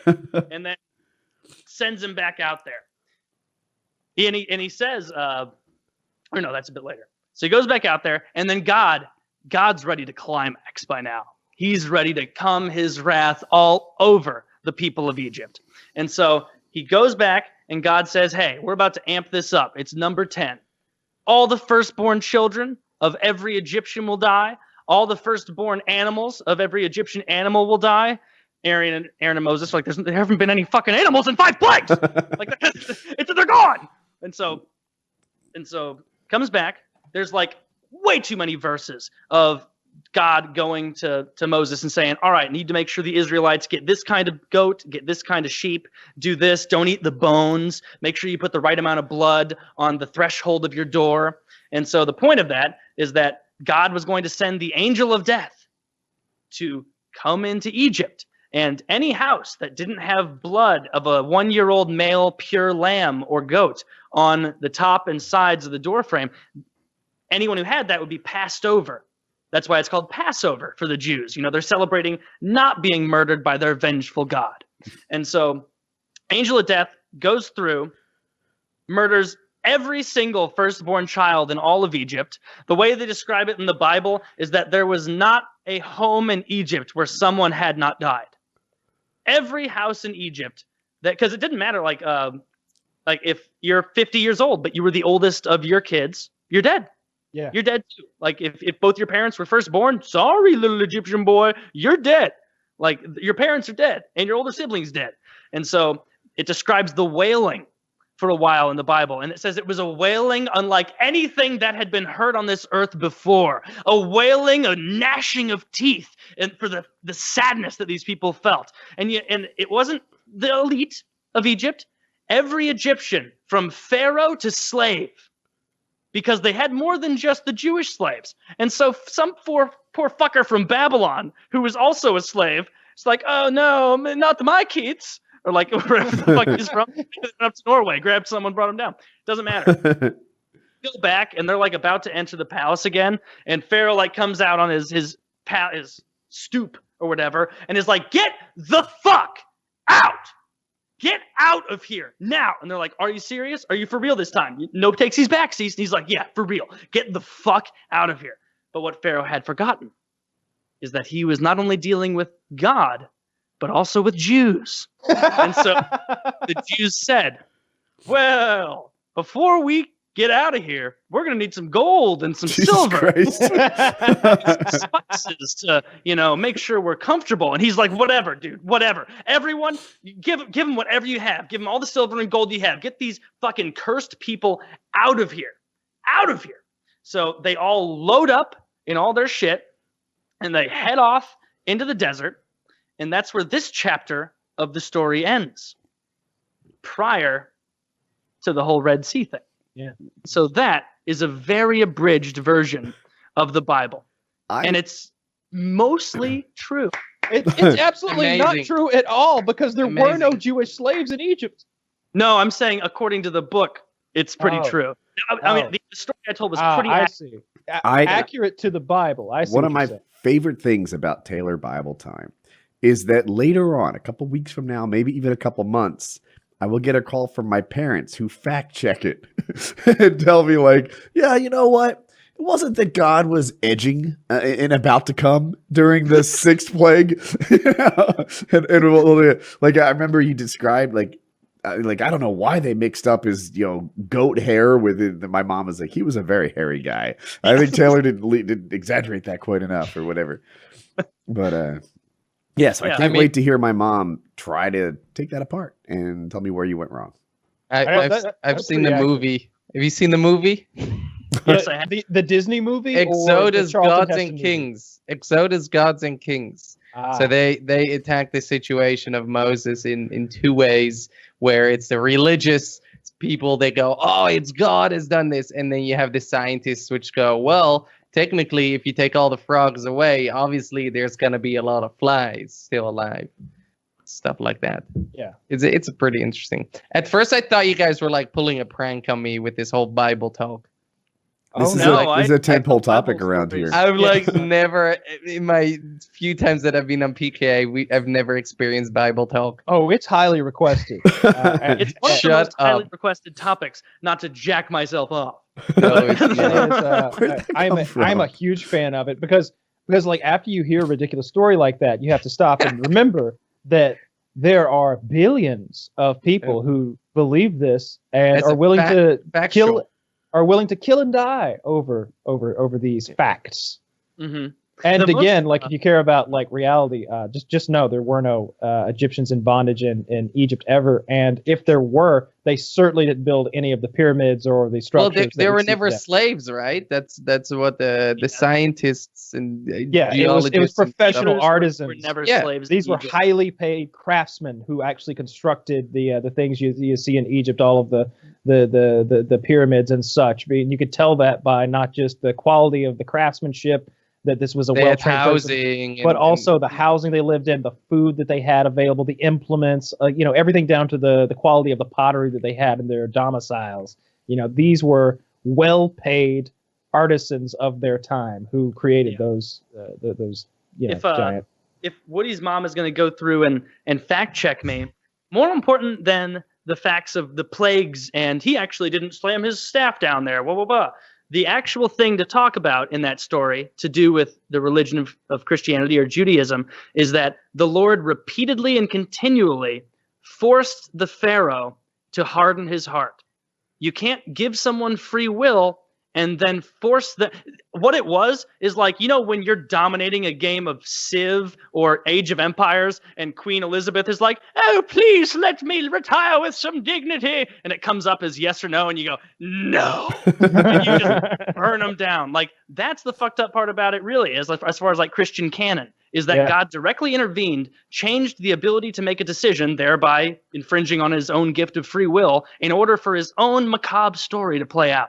Yeah, it's So like if there's when we used anything to she takes qualms with, then when we used to that's play what I'm interested to hear. when we used to play Call of Duty 4 and we'd be destroying someone in domination and the game's about to end, so we let them capture 2 flags, so the game will just keep going on for a while and we can force it even more. Yeah, That's exactly what God was doing. That's exactly God is a hateful 14-year-old COD player apparently who just likes playing with his food. Mm-hmm. Yep. Old Testament God's a real piece of shit. Rough customer, right? Mm-hmm. I mean, you told the one before, didn't is it Locke? Let his daughters get raped, maybe? Yes. Yeah. Well, he was about to willing let them get raped. Yeah. But then he went ahead and fucked him himself. So, decide which of those situations is more out there. Well, he was drunk. Oh yeah. Jeez, Quinn, why are you so judgmental? Drunk. I mean, you get a little wine in you. Woody. Yeah. Get a little wine in you, and then a lot later that night was like, oh, the floor of this cave is so cold. I feel like I'm gonna vomit. talking about Woody when he was like, Right. Thank God this cave is so cold. Yeah, Lot was a pretty devout guy. It's interesting that he was so devout within a city of those who were so the opposite. It's almost as if the story was completely made up and meant to be a parable. no, I'm pretty sure it's true. Oh yeah, you're right. Yeah. Yeah. I like whenever consider that. I like whenever some like historian, air quotes, is like, we believe we found the city of Sodom and the city of Gomorrah. It's like, unless it literally says Sodom on like a big placard that you found outside this motherfucker, like ye old Sodom, like Sodom, house of sodomy and more. Like no, you just found an old fucking city that's been abandoned and destroyed or something like that. Like I hate that so much. Remember when people were always finding the ark, or not the ark, but the Noah's Ark. Yeah, Noah's the Ark. You're right. They found the Ark like 4 times in my teens. Yeah. Where I was like, but which what? Like It's that one has metal in it. Like fun story. One of my good friends, still good friends, his mom was like super religious, right? So she would go to church, and then the pastor is like, you're not allowed to wear jeans. You can only wear like dresses and stuff like that. And she's like, okay, and then does it, right? Throws out all her jeans. And then he comes over and he goes, your son, yeah, that computer of his, it's the devil's inside of him. Demons are inside of him. And she like believed it and was like, so what do I do with his computer? And he's like, give it to me. I'll make sure that the demons, they go away from your son. Yeah. And she would come up to me and be like, Jordy, like, you know there are demons in here, you don't go to church. I'm like, listen, like I was 14, 15. I'm like, I don't believe in any of that stuff. You know, I respect you believing in it, and you know, I'm down to have a conversation, but please show me any proof that any of these stories that you just told me is actually real, and I will research it, and then obviously I'm super open to actually believe in something. And she goes and links me this shady article on like Yahoo News of like Noah's Ark has been discovered in Syria or something like that. And I'm like, what? It's just like it's not. Yeah. It's fake. It's like prove you know it. how, Like, how boats made of wood stay together for 5,500 years. No, in that the snow? doesn't work that way. And then the story ends pretty funny. Well, sad at the same time. She realized at one point, she's like, well, the son's like, well, I want my computer back, and she's like, well, okay, I'll ask for your computer back. And then it turns out that the pastor obviously sold it and cashed in all the money and was doing it to like 20, 30 other people. And then she's like, fuck this shit. So Can I see your I'm out. iPhone? Did she become Because less? I This was suspected before iPhones. It's before full iPhones. of ghosts. Did she like move away from the church because of that experience? Yeah. Because And did she the move guy, away from God too, or just the church? I think she's still religious, but she's like wears jeans now again. So One step in the right Oh, direction. she's a like, moderate. not Okay. that crazy. Yeah. She's a pants-wearing Christian, one of the good ones. And swearing. Know anything about Isaac, Jacob, and Esau? Isaac and his sons, Jacob and Esau. No, they sound like Bible names. They are absolutely Bible names. They were Jews, and or maybe this was before the whole. No, they were definitely Jews. Hebrews. Hebrews, yes. So basically, this is Old Testament, and so if you hear anything in this where you're like, that doesn't sound like Jesus, be like, settle down, like it hasn't changed yet. You know, it'll come around to that. So basically, this is when old school rules apply. Isaac, he was old. He was dying. It was in Jesus, way before Jesus days. And so this is when it was like, oh, you had your kid and you were 72 when you had him, because people lived to be super old then. And of course they did. And in the Bible, yeah, they lived to be hundreds of years old. I had And no so, idea. yeah, people like lived very, very long back then. And so like, it was like, oh, Isaac beget whoever when he was 82 or like whatever it is. And Isaac he knew he was going to die soon. And so he's laying in his dying bed. And he goes, you know, to his son Esau, the older one, who was known for being big and hairy and the huntsman. And he goes, Esau, I don't know when I'm going to die. I need you to go out. I need you to hunt for some game and then make me a delicious meal. Bring it to me. I'll eat it. And then I'll give you a blessing. I'll bless you this day forward, you know. And so Esau is like, all right, absolutely. I have to go do this, because this isn't like a blessing of like, you know, Hail Mary, No. full of grace. This is a real deal blessing. Like it's an actual. Think of There it was like a some spell. anointing. Yeah, this was not a I give you good luck. It was like a spell of power, basically. Think of it Because like let me ask you, who's the character who's in the bed dying? His name is Isaac. Isaac is like tight with God, right? So a blessing from Yeah. Isaac is de facto a blessing from God in some ways. Yeah, you need to establish to get the intensity of the story that this is a blessing of like I bless you to be guaranteed to go on and do great shit and be successful. That's not way a better than sneezing. yes. It's not a bless you child. Now I die. and so as he tells Esau this, Esau's in there and he goes, okay, I promise you, Father, I'm going to go get that game, make you a meal, bring it back. Rachel, who was one of Isaac's wives, or Rebecca, sorry, who was one of Isaac's wives, was outside of this room and she heard that. And so she goes to her son, Jacob, and she goes, Jacob, he's about to give away this blessing and Esau's out there hunting. We got to go right now. We got to get this blessing right now. You go, you get 2 animals from our stock, bring them in here. I'll kill them. I'll make the meal real quick. And then you go deliver it to him. And Jacob goes, that's all well and good. I'd love to usurp that blessing. But problem is, I am a smooth man and Esau is hairy. Even though Isaac is going blind, he's still gonna recognize me. This speaks volumes to the intellectual capacity of people back in this day. No, hang on. Let me jump in because I got a theory as Sure, to go how ahead. this could be true. I think that he's blind, right? I think that the father is Isaac blind is so at this point. old that he's going he's having to squint. He can barely see anything. He can't see them, so he knows his sons by touch. You take just like remember Ray Charles. He had to get rid of the fatties, right? So when he met a woman, he'd take her hand and he'd wrap his hand around her wrist, not her hand, and he could tell by putting his hand around her wrist if this lady was fat or not. So Yeah. I think we got a similar thing here. He's So feeling it's- for that hairy arm, and he knows who he's kind got. of like that, where Jacob goes, I'm a smooth man. My brother's hairy. He's gonna know. Rebecca's like, no excuses. We're making sure you get this blessing because you're my only kid, and so we're not letting this hairy fucker Esau get it. And so he goes, fine. He goes and he gets the animals, brings them back, slaughter them. She's cooking them up, and he goes, I'm not. When I go in there, he's still gonna know it's me. Like it's my voice. I'm not hairy. And so she goes, I'm gonna go get 2 goat skins and drape it over your neck and then over your hands. Over your hands, Yucky. as if feeling goat skin on someone's hands is whatever. And so he puts the goat skin on. He goes into Isaac's hut, and he goes, Father, I'm here. And he Esau, is that you, my son? You sound of Jacob. He's like, oh, no, it's definitely me, Esau, the guy you told to get food. Oh, well, I did tell you that, and and Jacob wasn't around. I trust you. Come closer. And he touches his hands with his old man fingers, and he goes, my donkey-handed son. Is here. my hairy Worf, son. you've come back to me. Yes. So, you're here. Well, all right, give me my food. And so he sits down, he starts feeding Isaac the food, helping him eat, gets Isaac some wine, lets him drink it.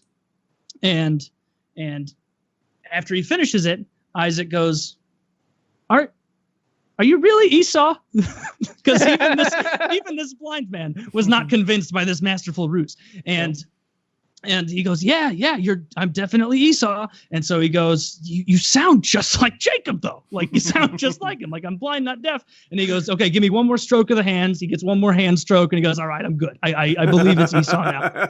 So he gets one more hands of Esau touch. And Isaac goes, all right, prepare for your blessing.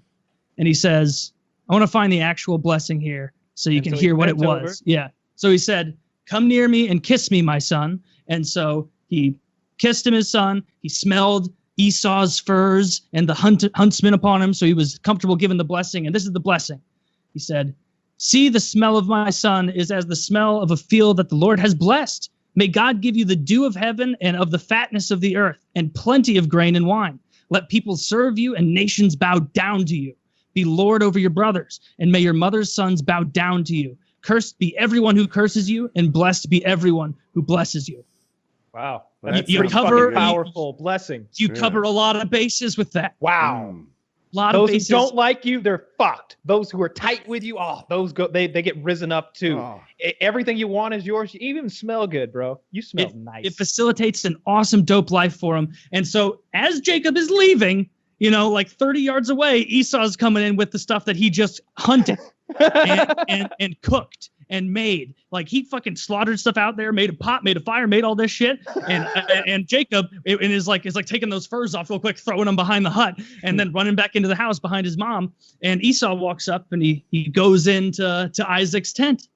Esau goes, "Father, arise, eat of this meal I've prepared for you so that you may bless me." And Isaac, with that look on his blind, I've been hoodwinked face, goes, "But who was it that brought me food just a moment ago? I've already given your blessing. Who was that?" And of course, Esau's like, "Are you shitting me? Like, are you shitting me? Like, someone already came and get this? Like, there's only so many of us in the world right now. It had to be Jacob. Was it a woman? Was it a woman? No, then it was Jacob. It was fucking Jacob. There's not a lot of us here." So I narrowed it down. So he says to his father Isaac, he says, "You know what? Okay, I understand. Like he's violent, like shaking. He's so mad, but he goes, Father, you must have another blessing. You must have another backup blessing." Does he have shortage of blessings? He just says them. That's the thing. He says, "Father, please bless me. Please give me a blessing. I need something. I've done this for you." And Isaac, like a fucking Radio Shack, no returns, no matter what employee, is sitting there going, "I'm sorry. I can't. There is no more blessing for you. There's none. I can't give it." And Esau's like, "This is ridiculous. Like, you can just give me a blessing." And Isaac, apparently being clued into God's like, "No, the words have been said. The spell has been cast. Your brother is blessed and you are not." You want me to go to God and tell him I didn't recognize my own son that I was trying to bless? You think he's going to give me some more blessing mojo if I tell him I gave the wrong fucking son of mine the blessing? Yeah. Never again will he give me mojo. He'll never give me another blessing privilege when he finds out that I gave it to literally the only other person that I could have accidentally given it to. 100% failure. And so basically, Isaac eventually says to his son Esau, says, I'm so sorry, I can't bless you. And he tells him this. He says, "What then can I do for you, my son? He's asking, have you but one blessing, my father?" And Isaac says, "Behold, away from the fatness of the earth shall your dwelling be, and away from the dew of heaven on high. By your sword you shall live, and you shall serve your brother. But when you grow restless, you shall break his yoke from your neck." And so he didn't only not get a blessing, he got like a spelled out prescription for how much his relative or his ancestors are going to have to serve Jacob, the shitty brother who stole his inheritance from him, that blessing, which is basically the inheritance that you get from a God man. Hey, that's not where the Arabs came from, is it? Or is that a different Bible story? This is a later chapter. Yes. I think that might be Cain and Abel you're thinking of. I thought that was the black people. Esau and maybe. But yeah, there'll be more to this story as I continue with Isaac and Jacob in later chapters. But man, like I had to reread it to like get the full story again today because I haven't thought about it in a long time. Yeah, I remember that. I would now. be The goat skin. livid if I was Esau and I found out that I didn't even someone stole my blessing, and then also I don't even get like a thanks for coming blessing. Like so the way my preacher explained that is he said he was blind, of course, and that those goat skins, like, it's not just about feeling the hair, but he had the scent, that like the huntsman's scent from those goat skins he was wearing. He smelled like the right son in the hoodwinking portion of the story. And of course, they weren't like goat skins with like goo on the other side, so there's no confusion. This is more like a fur blanket. Yeah, but man, like insult to injury. Not that any of this ever happened, of course. No, but yeah, if you pretend it does, then it makes it more fun. This is no different than us discussing that episode of House of Cards, right? Like, and then he fucking pushed her in front of the subway train, and he became the president. Dude, but this is so much. Spoiler alert, season 2. This is so much cooler than House of Cards because the stories are old as shit. True? Oh, my bad. Like, it's so old that it's like, I don't know, you can see morality like almost forming. And like the way, like back then, it clearly was not the God yet of the New Testament, which is like the omnipotent, omniscient, good God who's trying to like help out and shit. Like this is still when it's like just getting started. This is Genesis 27, I think. I wrote it down. Yeah, Genesis 27 is this story. So it's real early on, and they're still in that mode of like our tribal deity, So even God, like when he finds out like, oh, hey, sorry, God, I accidentally gave the wrong blessing. Can you give me another one? Even God is like a fickle tribal God of like, no, you fucked it up. Sorry. You know, Yeah, he's a Suffer. smaller god. He's definitely a smaller god. He's not Lord of the universe and Commander of the stars. He's more like that guy we're really tight with who does a little magic. yeah, it does a little magic. Let me tell you about 30 seconds of regret there, son. Yeah. Men for ages will experience that. Man, these Bible stories, it's the only way to live a good life. I still want to hear like some more about Jonah and the whale, because I don't think I actually ever heard or have read the Bible verses do you want me to tell you Jonah? No, because I know the basic story. But I want to. Are you prepared to tell the story of Jonah? I know enough me about tell Jonah to say it. Maybe you can fill stuff in. So basically, Jonah was one of those prophets, right? Where prophets had a ton of power back then. They were just God's messengers. And so God went to Jonah and said, hey, I need you to go to Nineveh and tell them that literally everything they're doing in their lives every day is evil. And if they don't stop, I'm going to destroy this entire city and kill all of them. And Jonah goes, honestly, there's not a good track record of people who show up in Nineveh telling them not to do this shit. Almost literally, yeah, all of them die. They all get crucified or murdered or something horrible or drawn and quartered. I'm not going to go be that guy in Nineveh. Screw that. And so obviously Jonah is like, I'm running away. I'm running away from God and from home. And so he goes down to the docks, pays a fee to get on there, doesn't fully explain who he is. They know he's a prophet, but they're not of the Jewish religion. And so they don't really care. They're doing their own thing. They say, all right, come on board. He hops on board. They start sailing across just away from Nineveh. He doesn't know where he's going. He's just trying to get away from Nineveh.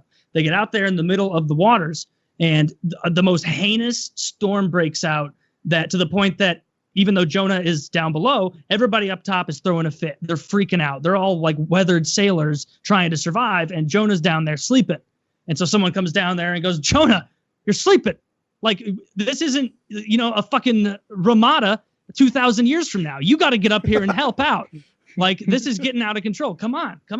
And so he goes up there, and the whole time it's like Jonah is the guy who clogged the toilet, that nobody knows it was him, and he is trying to help clean up the mess, to where he's like, he knows it's him, and he's like, yeah, it is totally gross. Who did this? And trying to clean it up. And he's trying to help. And eventually they're like, they get clued in a little bit more, because they realize, Jonah, you were running away from responsibility with your God. You had to do something for your God, and you said no, and you ran away, and now you're on this boat with us in the ocean. You did that. And Jonah's like, I know, hindsight's 2020. And so Jonah is like, I'm so sorry about this, guys. I'm still a man of my God. And so, we'll work on something else. Let's throw everything overboard first. And so they start throwing everything overboard that they don't need to survive for one more day to get to shore. It's still not enough to keep them afloat. And so they start casting lots, which is just rolling dice, to see who is going to be the person that they throw overboard, because they have run out of weight and they have to get this. It's either one of us dies for sure, or we all end up dying. And so they cast lots. And as they're doing it, Jonah's like, stop. I'm jumping off the boat. This is my fault. As soon as I jump off, you guys should be okay. God wants me, not you. And they're like doing that thing of oh man, are you sure? Hey, please don't. Hey, you come back here, Jonah. Don't you make us twist your arm. As he's jumping over into the water. And so he jumps over into the water. Instantly storm subsides, stops. What happens beneath the waters that you don't know, all the people that were on the boat are just, they continue about their merry way, having been basically transitively proselytized to that the Jewish God is the true God. And so it's scary. And very, very frightening, which is important in tribal gods. They go on out. Jonah's in the water. God sends a giant fish, not a whale, because they didn't know that whales were not giant fish. They send a giant fish, swallows up Jonah. That's the part that everybody's familiar with. For 3 days and 3 nights, he lived in the fish's stomach. Basically, if you look at ancient drawings of this, you see what they imagined these beasts' stomachs to look like. Almost like Woody's East Sunroom is what one of these things look like. Just a very nice, spacious, not too many organs, mucking up the works, crowding it. It's just very, very nice. And so he stayed there 3 days and 3 nights until eventually the fish vomits him back up, pretty much right where he left off, as a way for God to be like, oh, look who's back. And so he throws him up. God tells him again, he goes, hey, Jonah, so we're not going to get into stuff. We both know what you did. You tried to run away. Like, I figured you knew I was God and I would find you. Like, this is a lesson that you should have known. You are a prophet. Seriously, though, I need you to get to Nineveh and tell them that everything that you're doing is going to cause them imminent death. I will destroy them if they don't stop having sex and sacrificing animals to Baal or whatever, other gods that they were, golden calves and the like. And this time Jonah's like, I have no option. I gotta go. I gotta go to Nineveh. So he goes to Nineveh. As he gets there, this is almost like a bit of a Shyamalan twist to this story.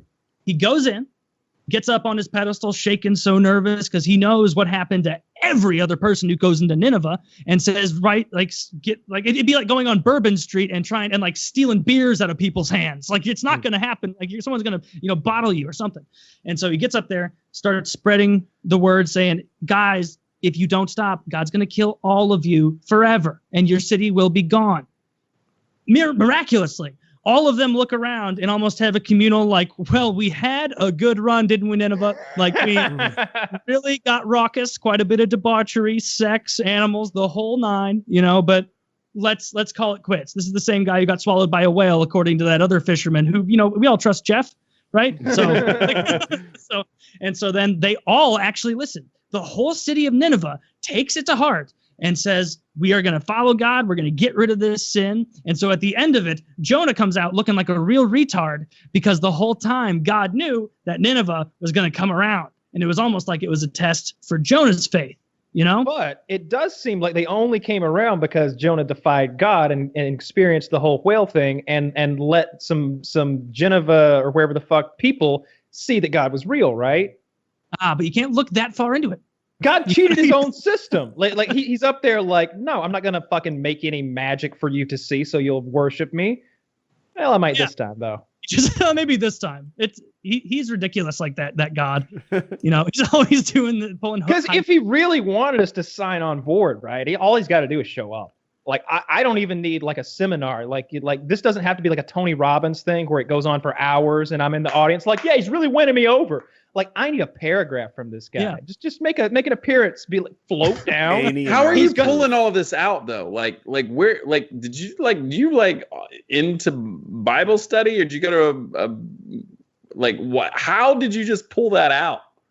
Oh, these are things Taylor knows. I went to a private school, like a religious school, for a lot when I was younger, and so I know all the boilerplate tales and such because I've been told them so many times. Yep. And as I was like in mid-teens, late teens, I got more into like looking into it, trying to figure it out. And so I just like read through the Bible and you pick a lot of it up when you read it. And then if you actually get an interest in it, it's like, this is, these are pretty interesting stories. Like, I don't know any of it really, or remember any of it, I guess you could say. So that you could be making you for second most knowledgeable in the podcast. You had coloring books for this stuff. Like, you really hammer home these points and the reason. You could be making shit up for all I know, but you said it was such conviction and like just your like pacing on it and everything. I'm like, oh yeah, maybe that did happen. Yeah.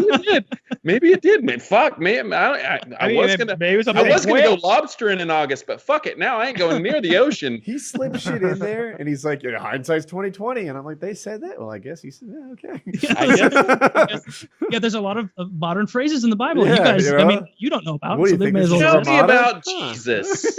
Tell me. Well, Jesus, you could go on forever because lots of tales about that guy. And but yeah, these obscure, more Old Testament tales, you can tell most of them, and if you get like 20% of it wrong, most people have no fucking idea. Like maybe one person will be like, actually, it was a different, that was Elisha, not Elijah in that story or something like that. But anyway, that's enough. Elisha become Elijah? No, Elisha is Elijah's protege. Bruce became. Okay, who was the guy whose name changed when God came into his life? Like he just became another guy. Saul became Paul. Okay, thank you. That's a New Testament thing. Yeah, I knew the names sounded alike. It was like they didn't change it much, Yeah. Saul used to persecute Christians, and then God came to him, changed him into Paul. Then he became one of the great proselytizers, of the era. but the end. Not the end. There's a lot more pages. Just books and books.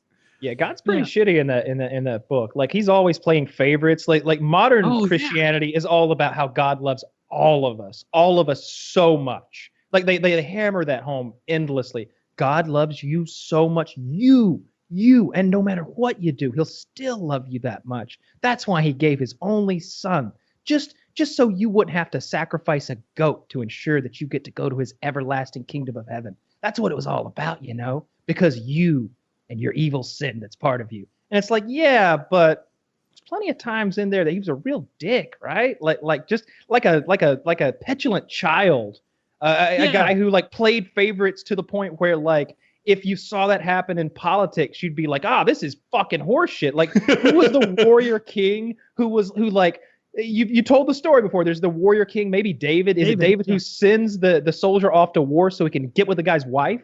Yeah. And God's like, all's fair in love and war, I guess, saith the Lord. God like shows. Is this a regular thing you guys do? Occasionally, once a month. Yeah, every once in a while. I'm gonna start doing it more because I think they're fun. Yeah, Bible stories are good. That I mean, like there was no like hesitation, no like lull in that story. I was like, oh wow. Well, he's got notes. Should I see something? Not for Jonah. I know you. Yeah, you knew Isaac Jonah notes. But God fucked up on accident a lot in the Bible. No, you can see like one of his first fuck ups with the Tower of Babel, where everybody on earth was speaking the same language and was working together to build the tower to heaven. And God saw it, and it was almost like he built a custom Civ game. And he's like, damn it, I forgot to set the settings right. And now everybody's getting along. All right, break up the languages, go in different areas. Okay, all right, we're good. And so there's just a part of the Bible where it clearly he fucked up and they were all speaking French or whatever. And so he had to like invent a bunch of shit and break everybody up, get them fighting. Otherwise, it's just a peaceful story. The whole way through, God makes mistakes and errors, and he plays favorites, and he's jealous, and he's angry, and he's wrathful, and he's petty to no end when you consider that he's supposed to be a God. Like he's petty for us. He is petty for a human being. It's those are the upsetting parts. He's a jealous God. Yeah, he is a jealous, and you hear that, and I'm saying this for you other two's sake. Like these are things you hear in church. He is a jealous God. He is a wrathful God. Like you need to know. Aren't a couple of them just about loving? Thou shalt not worship false idols. Yeah, no other gods, no idols shall come before me. Don't take the Lord's name in vain. Yeah. It's like honor the Sabbath. No murder, no stealing. See, now those I can get on board don't with, but adulterate my wife. It seems like 2 or 3 of those things are just about loving me more. Like if they are commandments, like 30% of them are devoted to just fucking. So much of the Bible is there are huge in that list. There are huge moments in the Bible where like everything stops because God doesn't feel loved enough. Like Moses comes down with the 10 Commandments, right? And they're down there worshiping the calf, and he smashes them. There's tons of like just people getting angry and like going like what did God? I always wondered like how did God feel about that, right? Like when Moses smashes the 10 Commandments. He made new ones. He did, didn't he? Yeah, he made them new. Like, but it betrays the time, because it's like back in the day, you didn't want your tribal God to be the all-loving, all-caring, wants everybody as part of your group. Like, no, you want your God to be the insular, containing, we are powerful, we are mighty, fear us kind of God. Because guaranteed those Ammonites over there, their God doesn't want anything to do with you. Their God is a ferocious war God who wants them to succeed and drink your blood or whatever. So like to be tribal like that, you need a God that's fierce. And see, there you go again. You got stories about the walls of Jericho and like what we did to what the Hebrews did to the Hittites and all of those. When God decided that you were no good, and then he got behind his people. Like there's just story after story of like cities being smoked, and God will like enumerate like what he wants done. He won't just be like, they're against us, they must die. He'll be like, and their children and their goats. Yeah. And if you see a baby goat that was born on that morn, and he was born to evil, so you slaughter the baby goat as you would the adult goat. And he's like all this backwards talking that's like a metaphor for kill everything and everyone and salt the fields. Like he's not a friendly kumbaya kind of God. He's like you said, he's a war God, and more often than not, he's all about destroying our enemies or protecting us. Yeah, but then when you get into like the Eastern Roman Empire with Constantine, and he politicized Christianity as the official religion of the empire. I wonder that about was Constantine. that was post Jesus. 'Cause when it was Constantine- more like everybody come into our fold and be a part of our team because I have this vast empire, and so obviously it's better if we can try and get everybody on the same page with some of this shit, you know? From the stories, it almost seems like Constantine was like maybe in like a fever dream was converted for reals though, right? Because he saw the cross in the air, right? Yeah, before he rode into battle. And then he rode into battle the next day with the crosses on his shields, I think, and they fucking won when they weren't supposed to win. And he was like, "Oh, Rome is Christian now." Yeah. Then you get then the popery leads from there. Yep. The papacy. Not the kind that smells good. Yeah. Popery. That's funny.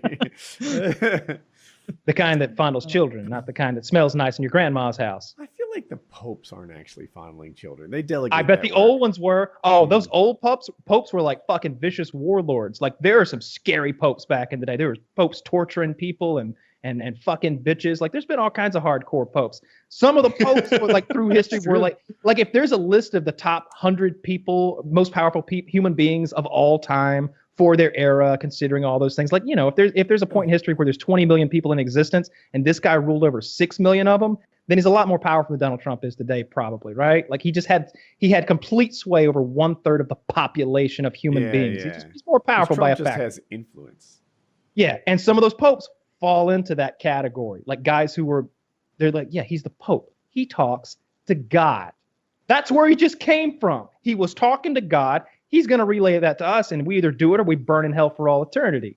It's pretty simple around here. You know, if you're living like that, then kings and queens bow down to the Pope. In the church, like I wish I could know what their real, true, honest feelings are, right? Because you mentioned, right? Like, hey, God comes down here, does a little magic trick. I'm on board, right? Just come, give me something, and I'll believe in God as much as I believe in, you know, all my other neighbors and stuff, right? Like, because they're real. So let's say that you're like a cardinal or something, right? You're 76 years old. You've still never seen any evidence of God, unless you stretch it so much to believe that, like, you know, like I broke my window and then I found money between the couch cushions and that was an act of God because it paid for the damage. Like if you really stretch it, you know, to think that any good act or any good thing that happened was a, you know, or that if you blessing. prayed and then that outcome came out positively, then that was God. But of course, if you prayed and the outcome doesn't come out positive, then it was part of his plan, and you just need to pray harder. So you know, you're a cardinal. What's really going on in your head? You've never seen any evidence of God. Well, it's the same way that like people who have already confirmed that preconceived notion in their heads of like they're not seeing any evidence that some Muslim or Hindu or something hasn't seen, you know, but they see God in different things. So they're like, when something happens, like, oh my God, I thought for sure that this project for work was going to go badly, but I kept doing it and it ended up going well. Praise God. Like I got, like, people impose credit for God and stuff like that. And so to them, even though as an outsider looking in, you're like, that's not evidence. That's unfalsifiable. Like, that's just life. But to them, you can't convince them otherwise. Like they don't just think in their heads, they know that it was Jesus or Allah or the hippo god or whoever. There's a fucking billboard I drive past every day. It says, "The fool has said in his heart, there is no God." And I'm just like, God damn it, I hate that. Like, every day I drive past it because it like disallows you from disagreeing with it, right? It's just like, well, I don't want to be a fool. I don't want to be a fool. According to this billboard. According to the billboards. And the billboards know everything. They told me about that big and tasty burger at McDonald's. Dude, we get that here. Like, we're all drive down Highway 70 between St. Louis and Kansas City, and you just see like the two giant billboards that are like 200 yards apart, where one will be like, what will you say at the pearly gates, with like a picture of the pearly gates, and he's like, when asked, did you defend unborn children, on the next one. It's Go like, to oh Florida. man, I didn't see that coming. You Dude, know, go to Florida if you want a real abortion reality check, right? Because you'll get to see more fetuses than a fucking nurse has seen in her entire medical career. There are dead fetuses all up and down the fucking highway down to Florida. I drive down there a good bit. I'm constantly seeing. I make that same drive. I can't remember the name of the highway, but you see. Oh, the billboards? Anti-abortion the billboards with dead I'm fetuses like, on no them. way are there actually dead fetuses on like Yeah, I-95. the way you They see hang them armadillos. up, Woody, by the umbilical cord. I'm like, Kyle, that's just They tie two roadkill. umbilical That cords happens together and everywhere. throw them over the power lines like a pair of sneakers. Make me like Mike. Yeah. Witness I the saw this product guy. of your sins. He was speaking, right? He had a quarter in his hand. He's talking to like 500 people. And he's like, all of you pray. Pray that when I turn my hand over, the quarter won't fall to the ground. He's like, how many of you think God will answer that prayer? Right? And like, none of them. He's like, what if there were 100,000 people here or 200,000 people? What if I was on television broadcasting to 8 million people? And 8 million people simultaneously prayed that when I turned my hand over, the quarter wouldn't fall down. Do you think God would answer any of their prayers? I know the Christian answer to that. What they would say. I'm listening. They would say, do not put the Lord thy God to the test. Yeah. That putting him to a test like that is trivializing his power. He's not some parlor trick for you to say, to do stuff with coins. Basically, it's a very easy, you can't prove me wrong out. And you have to keep in mind, like a reoccurring factor in the Christian religion when these sort of like defenses come up is like the whole point is faith. If you don't understand faith, then I'll direct you to the dictionary, sir. Yeah, there's two Bibles that I read, the dictionary and the Bible. Those are my two books. And apparently you can't define the word faith. I would love those rules to apply to me. One, never test me. Just assume that I'm godly. And two, never ask me to. I guess that's the same thing, you know. Hey, like you create a universe, and we won't doubt you a bit. Well, how do you know I haven't? I haven't seen it or read any literature about it. Have some faith. Hey, you haven't been given the book, gift of faith, Kyle. Keep this cap in my hand. You print out a book about this fucking thought you were book gonna full do of it. tales, Like, then I might believe in your this religion.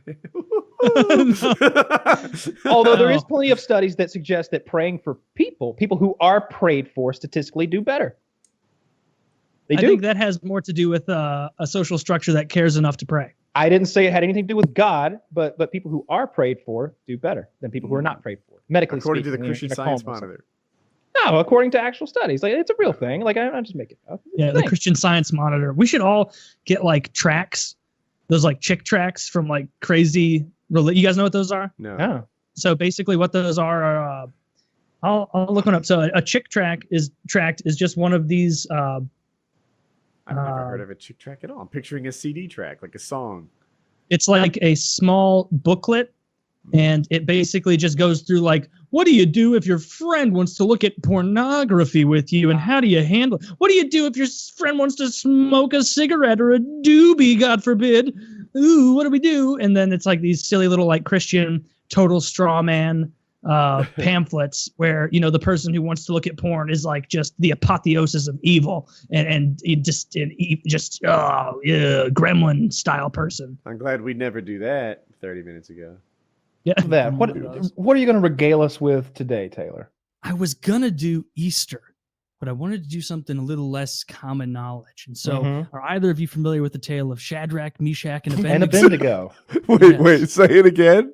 Shadrach, Meshack, and Abendigo. Yep, Yes. it's Kyle does know it. I went to church. Yeah, no, I legit thought he made up an eeny, meeny, miny, moe type of thing. No, go to Daniel 3-6. I think is where. Yeah, I know because I reread it. Please don't tell me the story, and I just disappointed my parents. Yeah, no, and your parents, Mr. and Mrs. Woody's parents. I dare you to find one thing wrong with this. One factoid wrong with this. So basically, Shadrach, Meshack, and Abendigo, 3 Jews hanging out in the Old Testament. And this is one of the many times that the Jews or the state of Israel was just getting, or maybe Judah at the time, I don't fucking remember. They were just getting butt fucked by whatever powerful people there were at the time. There were the Babylonians, like Assyrians, like all throughout the ages. This was a Babylon time.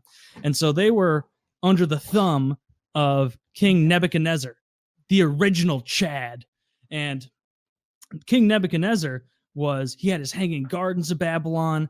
Like they were the most powerful empire in the world, in their known world at the time. And he had all this dope shit. And he had so much extra gold sitting around that he was like, you know, it would be tight. I'm going to build a 90-foot solid gold statue of like myself. or some like guy who's kind of like me, that or some, you know, god. They don't even like really say what it was. And so he built some dope ass statue, gold, 60 cubits high and 6 cubits wide. And I looked that up. That's like 90 feet 108. high and 9 feet wide. Like a cubit is apparently like 1.5 feet. Okay. So this is a lot of gold. It's a real flex on the rest of the world. And so he builds this, and he's so stoked on it that he invites all of his, I don't remember all the words, I read them down, all of his officials from the kingdom, governors, senators, satraps, I assume some kind of mayor, judges, treasurers, everybody from every corner of the Babylonian kingdom, all the high-ranking, you know, hullabaloo people show up. And they're like, you're right, King Nebuchadnezzar, this is really cool. And he's like, it doesn't stop here, guys. Anytime you hear music from, and I'll read this list, I'll just read what the town crier said. Nation and people of every language, this is what you are commanded to do. As soon as you hear the sound of the horn, flute, zither, lyre, harp, pipe, and all kinds of music, you must fall down and worship the image of the gold king Nebuchadnezzar. And so, first of all, pretty sure a lot of those instruments are made up. And so he sends all the governors and everybody back. They relay that same message. And Shadrach, Meshack, and Abendigo, they weren't just like 3 random Jews walking around the street in like shitty ass sandals. They had like not the overruling part of a province, but they were like a couple levels down. They still had nice houses, nice shit. Like they weren't in poverty or anything.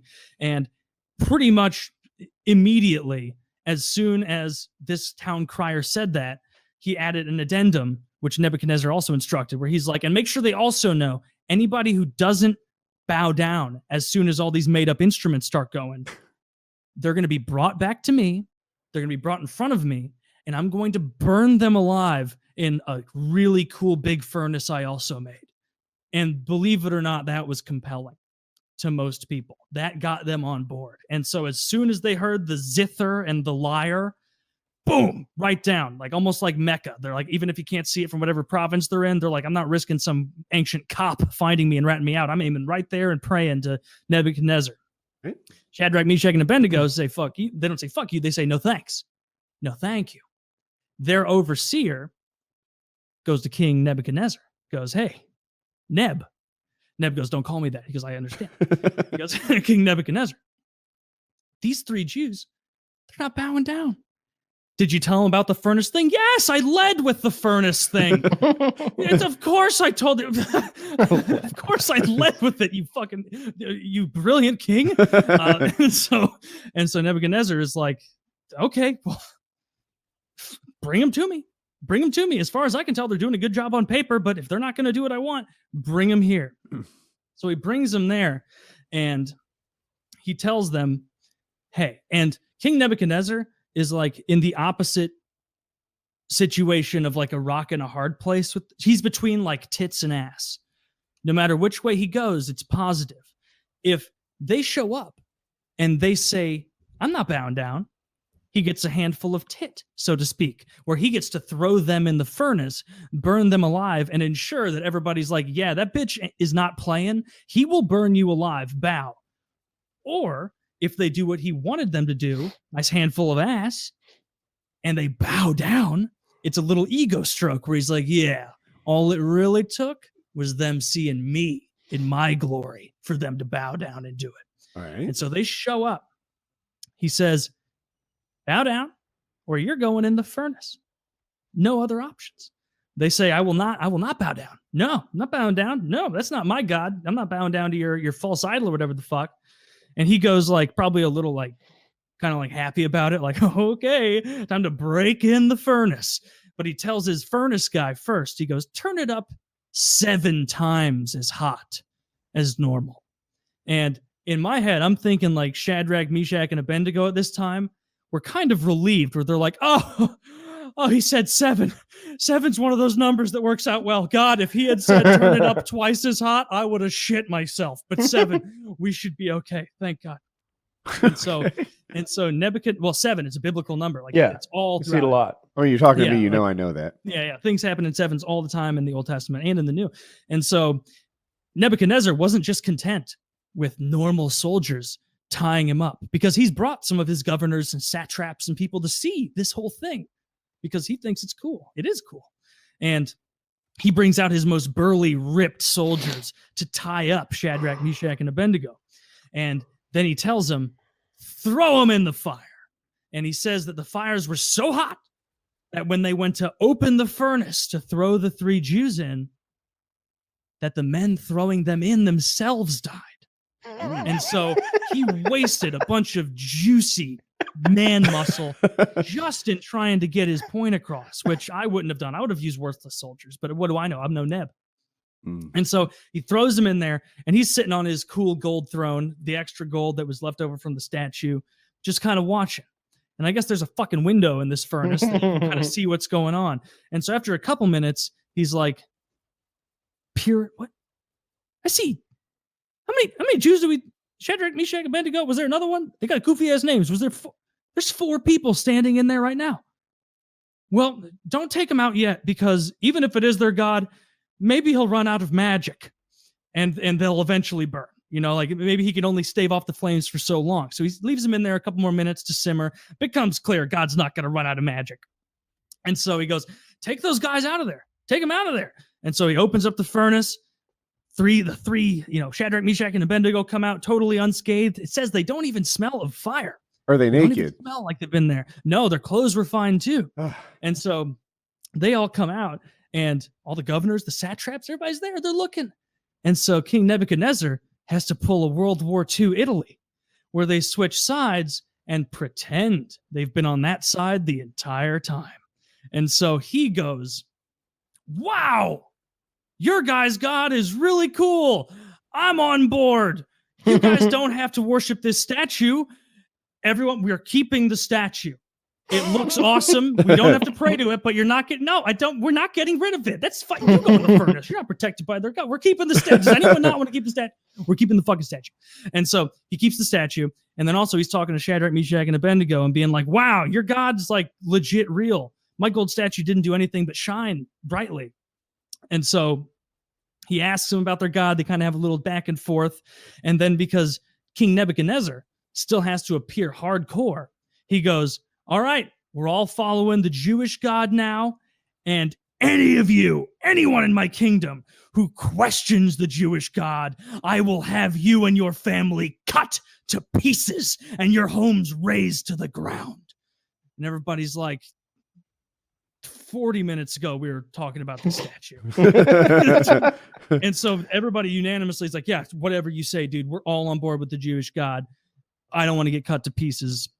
And then to end it all, he gives Shadrach, Meshack, and Abendigo a raise and a promotion. So what did we learn?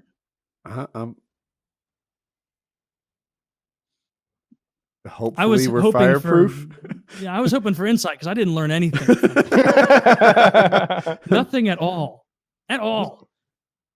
It's a little similar to David in the lion pit, you know? I feel like they just recycled that one at some point. You know, they probably did. If you think about it, they're like identical stories, right? Except you got lions instead of fire. You think that like one scribe or whatever prophet back in the day was writing that, and his scribe's like, oh, this is very similar. I'm British. This is very similar to David and the Lion's Den. He's like, no, it's not. No, it's not. Name 10 similarities. I like to think the teacher handed out a project, and she's like, no group projects. Yes. Did you guys work together on yours? Mine's got lions. Mine's got a cool statue and a king, Nebuchadnezzar. We should run both through one of those like plagiarism checkers they use in colleges now. Yeah, see if anyone definitely gets busted. That would be funny if it's like Jeremiah ripped all of his shit from like Leviticus. It's like that year that the two Deep Impact and Armageddon came out the same year. Yeah, you're like, wait a fuck, what? What? Well, in ours, the asteroid hits. All right. What I've learned the most is the more like I read these Old Testament stories, and like I've got a couple more stories outlined for the future. I just like doing them in our Just Us Girls chats. Is I'm not learning anything.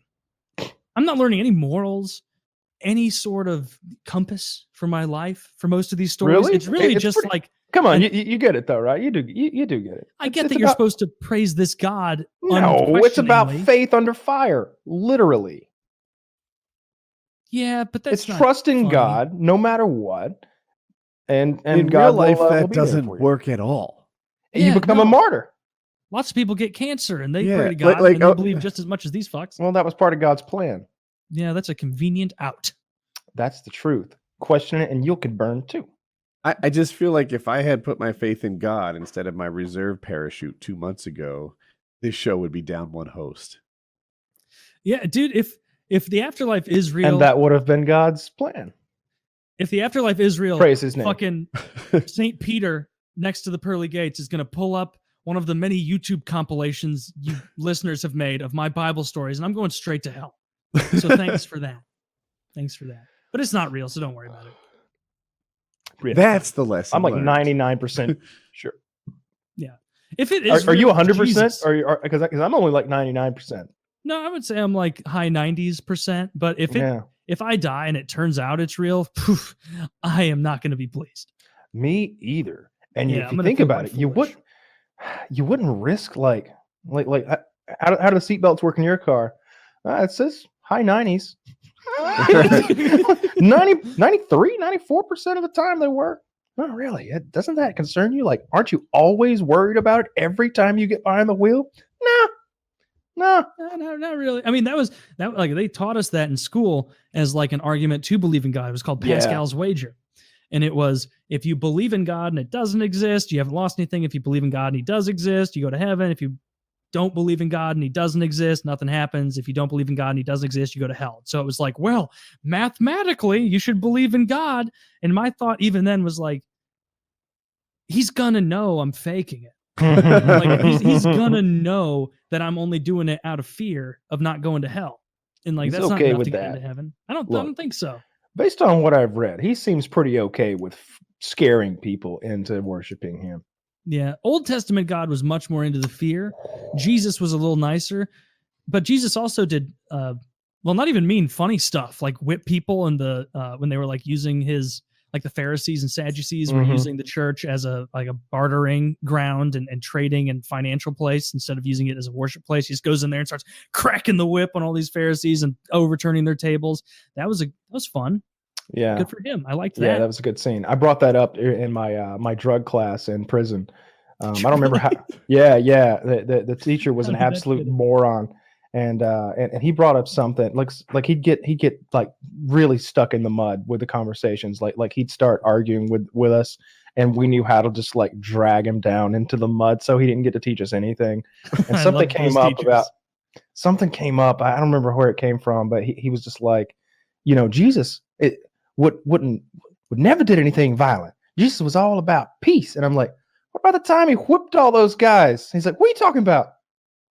The time he went to where the tax collectors were in the temple and he whipped the shit out of those people and turned their tables over. He's like, oh, well, those Yeah. were Jews. And I went, You said that?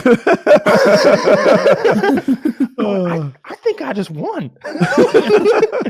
I looked around. It was just 3 white guys and 8 black guys. And I was like, shit, none of them are here to complain about this. Damn it. I mean, they were those Jews, but they weren't just Jews. They were Pharisees. Pharisees. And Sadducees, like the bad kind of religious people that were just manipulating the Old Testament into making money. Are you But saying also, like- Jews are the bad kind because they make money? No, No, the the Pharisees, Pharisees were the bad Sadducees kinds of- Evil. Yeah. Yeah, just- that's why Jesus was so against them. I That's who he choose was to whipping. believe you said that. And also, like he said, Jesus never did anything violent. There's literally in Matthew a verse that says, "I bring not peace but a sword." Well, This guy didn't know his that was fucking a Bible. that was a metaphor. Not the way I do. Even better than Woody's parents. And if they want to dispute that, no joke, I think they're in Israel right now. That is so fucking funny. they're like, yeah, they're getting extra lessons straight from the source right now. I Wait, would love- Israel? Yeah, So just go walk around Jerusalem. Does she not know that like people in Israel aren't Christians?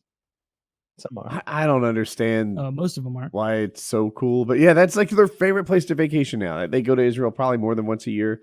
They call me. If they're not in Israel right now, then they just came home. I wonder, do they have like nice beaches and stuff there? Like they're right on the Mediterranean. But that's not what they're doing. They're like taking camels and checking out Moses's 40-mile walk or something like that. Yeah, they do have nice beaches though. awful. I've definitely seen them on the. Let me try to find a picture. Yeah, I mean, it's I think they have pretty nude part of the beaches. world. Israel does? I figured they'd be way too conservative for that kind of thing. I don't know. I'll just look up Israeli nude beaches. Let's see. Where can I sunbathe nude in Israel?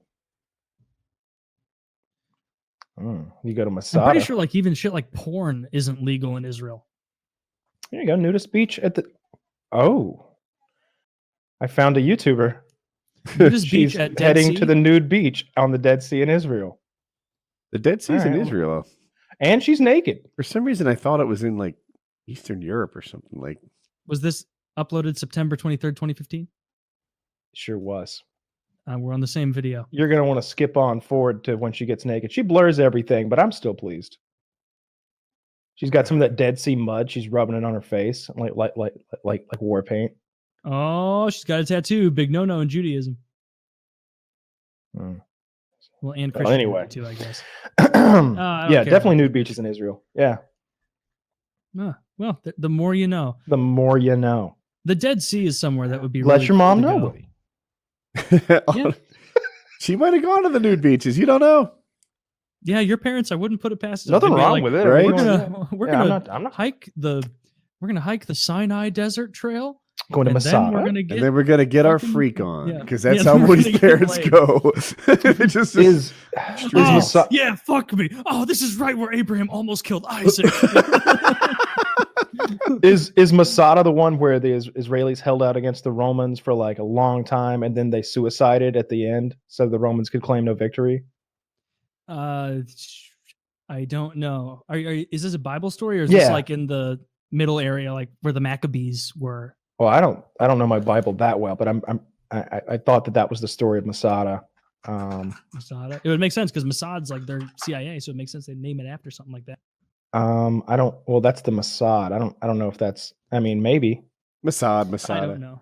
Yeah, You yeah, say that's what happened. I Yeah. say Masada. So, Let's call the whole thing up. No. but my Drilling question would be this: if that is all so, then presumably I could start praying to Baal. You know, No, that's a demon.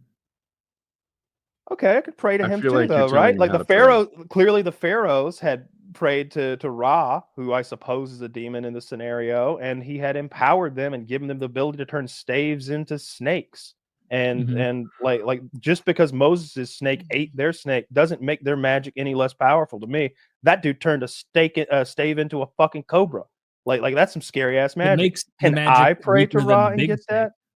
I don't Well, think so. Only in a wizard's duel. What kind of snake can you create? I promise you, Not even a my one. weak magical snake will defeat I could you. do it. I turn it from like 4 inches to like 7.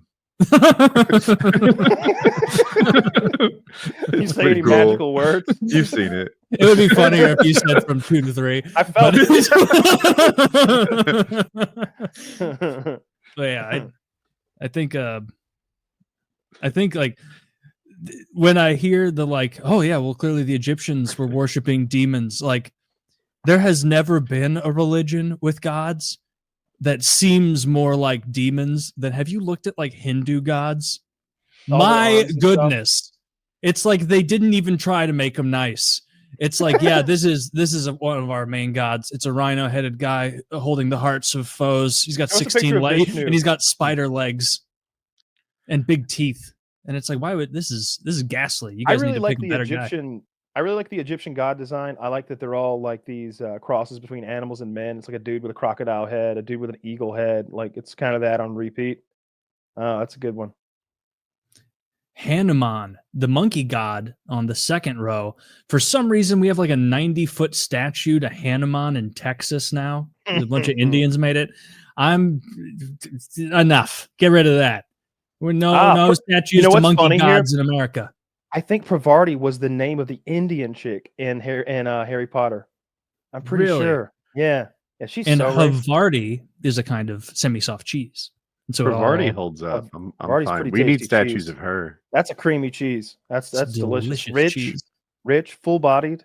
I like a little, Ganesa, you can keep that one. a little Havarti, chipotle Gouda. set it up. Shiva at the top. I don't know the pantheon of Indian gods, but I don't like any of these so far. I like the third row, left and right. I'm seeing a lot of like multi-titted women with extra arms. I'm into all that. But some of these critters that they've got, this big pink elephant, like that can't even be real. There's no way they've got a god that's an actual pink elephant. I think that like one might be Looney a Tunes joke. Pokemon. Yeah. Yeah. I think No. that's what Drowsy evolves into. Is we Ganesh. don't offend our large and active Hindu audience. I am so very pissed. They will do the necessary Dude. and apologize. All the Hindis I know would be cool with these jokes. I don't think they not take it as seriously militant as some of about the it. other. Yeah. Yeah. The What are- ones what in are India sh- take it What very are seriously. Sikhs? What do Sikhs believe? Is that the same? No, Sikhs are different than Hindu. I know they've got that the- blade that they carry around the everywhere, warrior so they can do class. battle with evil. That's just an excuse to carry a cool sword. Which credit to them. Like good Have on you seen them. the little medallions they wear instead, so they can get through normal modern life? No. They wear the tiniest. It's shaped like that Arabic sword with like the Jafar sword, but it's like little, and they wear it on a necklace, and it's like not even a letter opener. But it's technically they're like the Amish guy with the phone at the end of his driveway. So get out of here with that. Yeah. Like either, live it all the way or, stop it. I think the idea, and I'm talking out my ass, but I think the idea is that they're always armed to like fight against evil or something like that, to do good. Like it's something that has like a positive vibe to it, if I remember correctly. Sikhism, an Indian religion and philosophy that originated in the Punjab region of the Indian subcontinent. Around the end of the 15th century. That's, in the world of religion, that's like new. So I guess they're like You a splinter co-signed the off. Mormons a few minutes ago. No, I and- didn't. I said that was silly.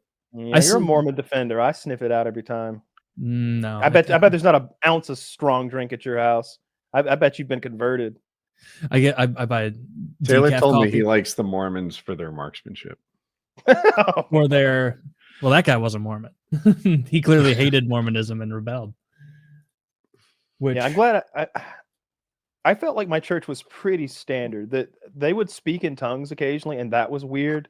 But it's crazy you went to a tongues church. Yeah. That doesn't sound standard to me. yeah, that was It's the only Woody, thing. I can tell you it's not. It's a niche thing. It's one. It's 2 steps above snake handling. Okay, hang on a minute now. You went to the That church was the of Woody, what only are the thing that there beliefs was in the church? that stood out to me. The preacher he was never really fire and brimstone. He would write really good sermons. There was always a parable that related to like our real lives, maybe like relationship trouble between husbands and wives, or maybe children respecting their elders. And there'd be a Bible tale, and he would riff on that, and it was good. And he'd get fired up and red faced, and there was a lot of singing and dancing. There was a choir. The organ was playing, and then we did a handbell choir that I was in, that my mom ran, where You can play the bell. I can play the bell. You were in the handbell choir. I was in the I never handbell choir. graduated from the triangle myself. I was one of the founding members of the handbell choir, ringing truth, and everybody had like color coded. I had the red one, and somebody would have the yellow ones, and the sheet music was written color coded. Because we don't know notes. We're fucking kids, so you just ring when you see red, and they sort of guide you along with a pointer, and it honestly sounded pretty good. I don't like the singing, like pop songs, like a guy in flannel, like rocking out on a guitar. That's I don't like that. No, feels we didn't like do that. it's not even. It's like it feels like it should be taken more seriously if you're there for it. Right? No, it was like choir music. Like when I went to Super Wow, which is that big Christian thing in Jekyll Island, Georgia, they do like a mega church environment, and there was like a, call it 25-year-old guy girl Christian couple who had like met at Super Wow and were now married and had 18 kids already, and they were like a performance group together where they would act out these skits where one of them is being tempted by drugs, or one of them is being tempted to dress slutty, or like whatever, and then they would be like, you see guys, I remember you see those. guys, I didn't wear the tube top and I didn't get raped. Remember that, girls. Now, Lord, I lift your name on high. and dude, I don't know if you've ever sang a song with 50,000 people singing with you, but you No. can really feel an energy. Nothing necessarily religious, Sure. although the religious nature of the songs like definitely builds to it. But when there's 50,000 of you singing, Lord, I love to sing your praises. I'm so glad you're in my life. And it's just the whole place is booming and they're up there playing. It was fun. It was the worst vacation of my life. I don't know how I got wrote. It's one of those things where like I didn't have enough agency as a kid to ever be like, absolutely not. That's not for me. That's not my thing. I don't want any part of that. I was always open. So whenever there was an option to do a thing, I was yes, absolutely. Horse camp, why not? I'll be the only boy. Super wow, haven't been to church in years. Let's go. And like I ride home with the gym teacher. He's not too sketchy. Yeah. I just remember being stuck in up the Jekyll short Island stuff, for an entire week. Just I got roped into it because they told me about water gun fights and a water park visit. And to me, that sounded great. Then nobody mentioned that every day was 4 hours of church and singing and skits and praise. I got tricked into a camp like that too. It was It huge. sucked. The Like, amount I of time you had to like sit there and listen to, it was like the morning time. You'd get like an amount of time that wasn't even enough to set up a proper game with other kids in like the big free area or go to the rec center. And then you'd have like 2 hours of church, and then you'd have lunch, and then you'd get like another 2 hours of like kind of fun with your friends, like playing like flag football or frisbee or like throwing water balloon, whatever you wanted to do. And then it was church again. Every day it was church twice. I was livid. Mine was so much better than your experience. I did this thing, St. Peter's Youth, Spy, we called it. And the sort of away camp we went to, you guys are like saying you went to church. Ours was more like a morality-based motivational speech geared towards people in my age group. And the stories had an entertainment value. You're talking about the song. Our dude sang like pop. That song "Lean on Me" was popular at the time, and he liked the message of it, and he sang it on his guitar. And I remember him being good enough that we were all like, this is close enough to the song that we all dig, that we like this, and it endeared him to us.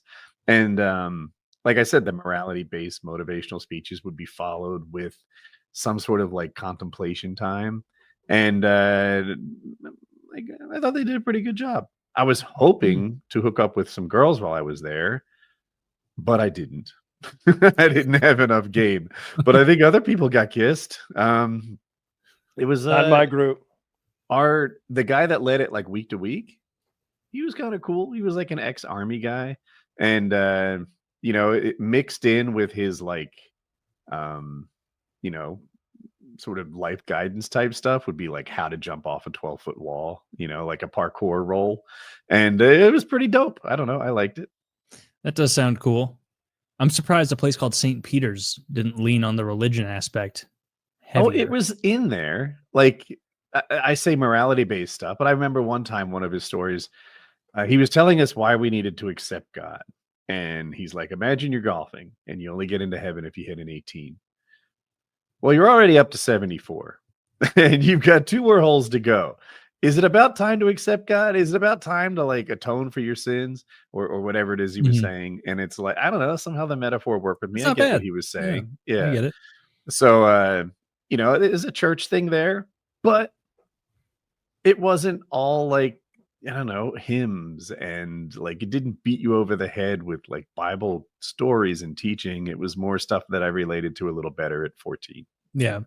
Our pastor was just like, true. Some Bible stories are really the war entertaining. Stuff is in and of always themselves. very entertaining to me. Anything with the battles and the wars, and Samson that's all was really solid. interesting. Yes, David and Goliath is really good. That's good. All that stuff. A part of me always was like, Goliath would have fucking trounced him. I was like, he's supposed to be like 9 feet tall in the Bronze Age. That's like 14 feet tall today. Like that's Had enormous. 5 smooth stones.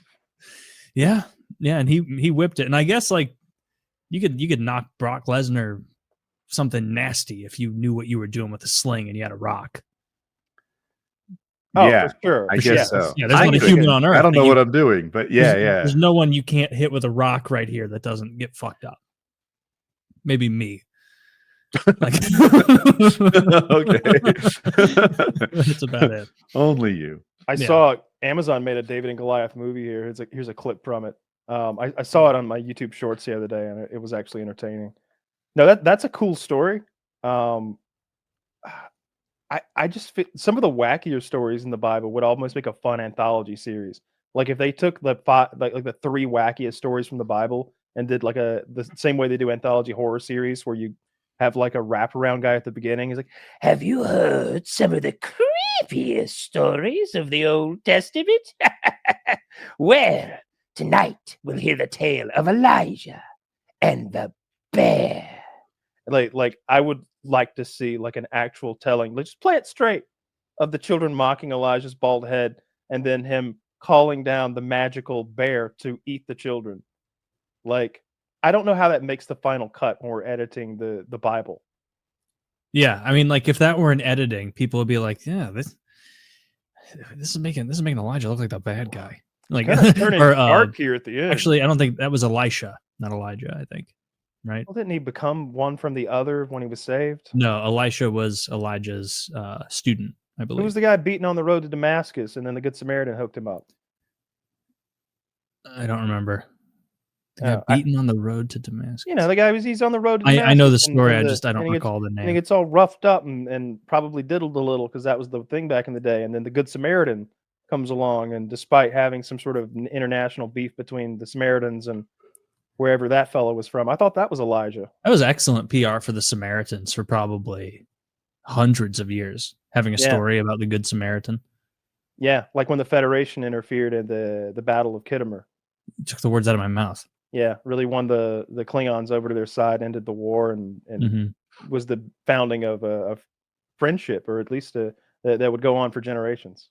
So some would say that. What? I was joking the other day about Bash, and I remembered that time that you wrestled Bash outside the Did I? outside the elevator doors of a Oh, I hotel. remember that. You took him down, and I was like, and someone was, I don't remember who I was talking to. It was someone else who had been there, and we were laughing about it. It was funny, and I was like, you know why he went after Bash, right?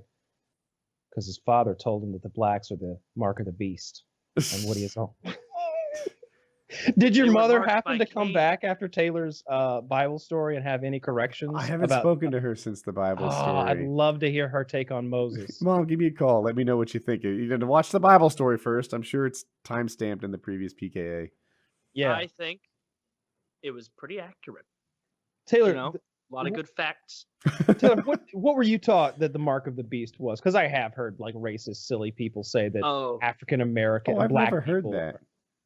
no, we were never taught anything like that.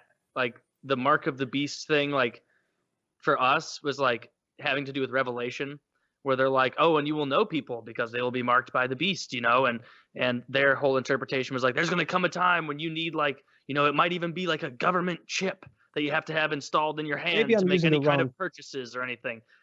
And Maybe I'm that's using kind of the what wrong they're term then, because I'm referring to like the descendants of Cain.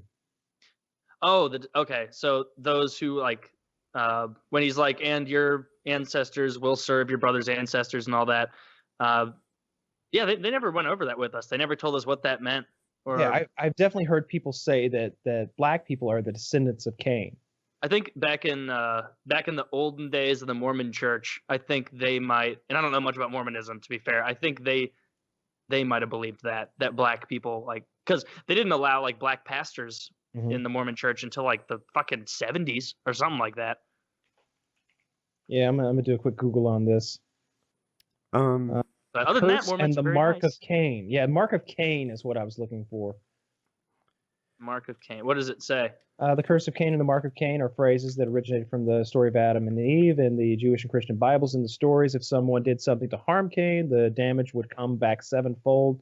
Some interpretations view it as a physical mark, whereas other interpretations see the mark as a sign and not a physical marking on Cain himself. I also have seen paintings where Cain was given horns, and Yeah, so, they got a little dramatic back in the day. it was you a had to story sell it. about. I mean, the first part of the story was literally a snake. That's what they begin with, like a talking snake, like tempting a woman into not eating a magical apple. I don't think they're going too far out on a limb if they give Cain horns for killing his brother. Well, and I mean, Eve gets a bad rap for that because Adam was there too. She deceived Adam. She was. You're gonna listen to your wife. Yeah. The mark I of the guess beast thing. Oh, go ahead. You know what it is?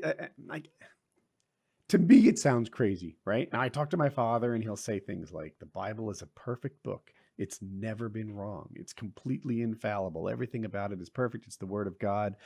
There's no way it could not be the Word of God. Otherwise, it wouldn't be so perfect because man's so fallible." And the mark of the beast thing, like he seriously entertained the idea that it was the new iWatch, right? Because I think it goes on your hand and you can use it to pay, and it has Apple Pay in it. And yeah, you can do that with your phone, right? Why wouldn't the phone be the mark of the beast?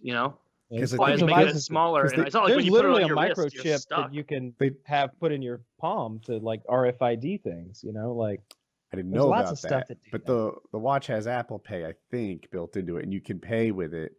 And I think the mark of your beast, it tells you where it goes. Is it like on the back of your right hand or the wrist of your right hand or something?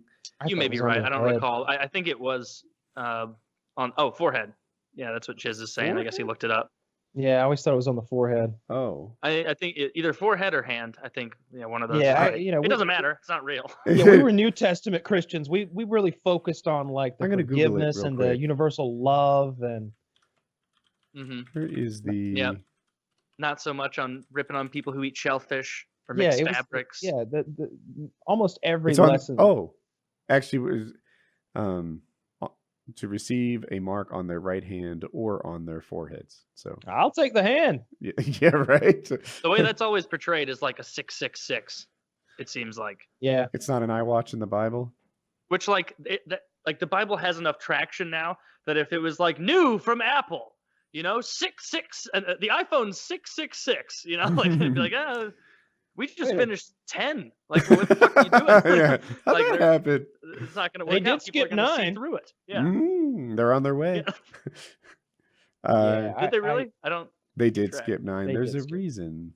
Oh, because it was their 10-year anniversary, and they didn't do anything special for the 9, like, or something happened. Yeah, I just think the Bible's full of like contradictions, though. It's a perfect book. It seems like they're always contradicting. I bet if you Google biblical contradictions, you'd have like pages of them. It seems like it's always saying do this, do that, and one breath it's like, oh, forgive this, forgive that, love your enemies like your brother, do unto them as you would have do unto you, and then the next chapter it's like, what talking about how to sell your daughter, and I love that. I've been watching The West Wing, and I just got to the part where Josiah, the president, like owns that Christian chick in there. He's like, I was wondering, what would be a good price to sell my daughter for, and also my brother. He's been planting 2 crops in the same field. Should I stone him to death, or can I have someone else do it for me? And he's like going through all. I noticed you're wearing 2 different fabrics. What would be a good punishment for you? Yeah, my daughter had shellfish. Should I kill her? Like that? A stern beating should be enough. Yeah, there's a lot of contradictions in the Bible. I mean, the Moses story I told last week had contradictions. Like, there's a huge thing about how, God gave free will to man so they could make their own decisions and choose whether or not to follow him and spend eternity with him in heaven. Like, aside from the fact that you can't give someone free will, that's kind of tautological, right? Like, they didn't have a choice to accept it, so it was forced upon them in a way. But God breaks his own rule. With Pharaoh, he's like, God, I'm going to send frogs, like, frankly, like plague 1, when I turn all the water to blood, anyone on earth is going to go, Jesus Christ. Yeah, sure. I'll whatever. Let them leave. Like, but God knew that would happen, purportedly. And so he had to jump into his own scheme and be like, but I gotta toy with this guy. I gotta change the stats on his hard heart to make sure he doesn't ruin my whole play that I'm basically making here. So there's shit. There's so many contradictions in the Bible, but it's the same. Or a lot of people are with like any kind of religion or political thing, where like they have a foregone conclusion. Oh, am I breaking up? Yeah, you're fine now. That seemed to get better. Oh, I was like people go into things with a foregone conclusion, where it's like, with the Bible, any new information you receive, you already have your mind made up, so you just assimilate that information into your pre-constructed worldview. Like you don't allow it to take you off course. Same with like all the people who are like, oh, what Trump is doing is 4D chess, and it's like, no, you've already made your mind up, and then anything he does gets in. You suck that into your pre-packaged worldview. No matter what he does, it's 4D chess. Or no matter what God says or does, or what happens on the earth with, earthquakes and tornadoes and innocent children dying under bridges, like you got to force that in there. Like, it's interesting. Yeah, it's meant to be a book of allegories. These are really supposed meant to be. Are you sure? I'm sorry, I cut you off. Is it meant to be a big scam someone ran a long time ago? A way to not have a normal job? All right, well, it's all of the above. It's about to get money out of people by making them your followers. Is that what it still is? It's that too. Well, that's religion, right? But the Bible's stories are often, some of them have historical basis. That's been proven. Like the locations, the timelines in some situations are just factually accurate. There's geological evidence and corresponding texts from other religions and other parts in the world that agree that like certain things in there just happened, like historical facts are present. But a lot of the stories are allegories. They're just like Aesop's fables or fairy tales or bedtime stories. That are meant to be cautionary tales, or you're meant to take something from them beyond the literal interpretation. You're not supposed to teach you a moral lesson. It's not supposed to be about, oh shit, well God, David just slew a Goliath. That's a story about a tiny Jewish man who beat up a giant whose shield was as large as a car hood. No, it's not. Mm-hmm. It's about overcoming overwhelming odds, but with ingenuity and faith in yourself. But people take it so literally. None of those stories that are mystical and magical are meant to be taken literally. The Catholic Church embraces evolution. Officially, they're like, yeah, this is the way that God made everything. And if I were a Christian or religious, I feel like that would make more sense. You'd be like, if God is great, why wouldn't he be able to do it this way? But one of the challenges for me, like when you do the whole religion versus science thing, is that science says this is a theory and this is the way we think until we're proven wrong. Religion says we are right. We can't possibly be wrong. Anyone who disagrees with me is wrong. And then they hold on to that position until it is completely indefensible and then change it. And it's like, but wait, no, you were the can't change party. You made these rules, not me. Yeah, it's right. That's when you get into the human factor of the whole thing. Like when there was a point where a bunch of Roman senators sat around and voted on which books went in and which books went out, what stuff should be cut and what should be left in. They literally. That wasn't Roman senators. That was the Council of. It was either the Council of Nicaea or the Council of Trent. What was where they basically were they a governing body of? Oh, I don't know specifically. I thought that was Constantinople. Like after Constantine just made it the official religion of the Roman Empire after he won a battle where he thought he saw a cross or something as he was fighting, or a star. I don't remember exactly. The night before, he saw like a flaming cross in the sky and took that as a sign. And so the next day before battle, he had the crucifix put on all the shields of his men, and they won the battle. And so he converted the Roman Empire to Christianity. Whereas before they'd been, burning them alive and pouring hot lead down their throats and feeding them to lions and shit. Yeah, they didn't treat Christians too well in the beginning, and then they got treated much better. So then it became the fucking Roman official religion, right? They got rid of all those Roman gods. Man, those Roman gods are cool. Even the Greek gods, like I wish we had that. Like if that was still a religion,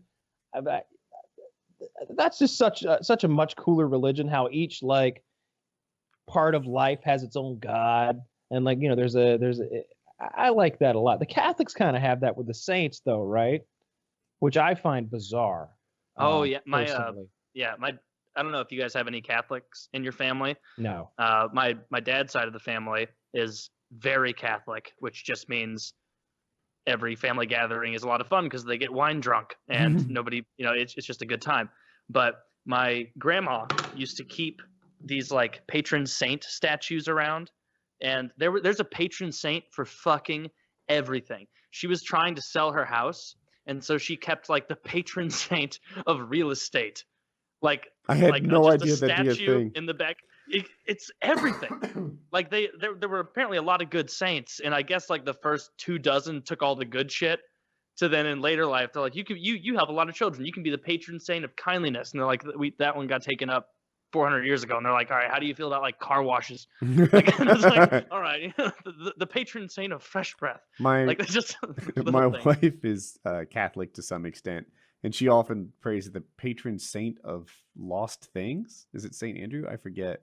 But yeah, you can't find your car keys or exactly where the peanut butter is in the pantry. That's who you pray to. Jesus. Yep, Saint Anthony, the patron saint of lost items. Oh, literally this came up. People also ask, which saint helps you sell your house? Yeah, you can choose to bury Saint Joseph 1 foot underground, again, to make Joseph work harder to leave the ground and quickly find a nice home. That's not cool.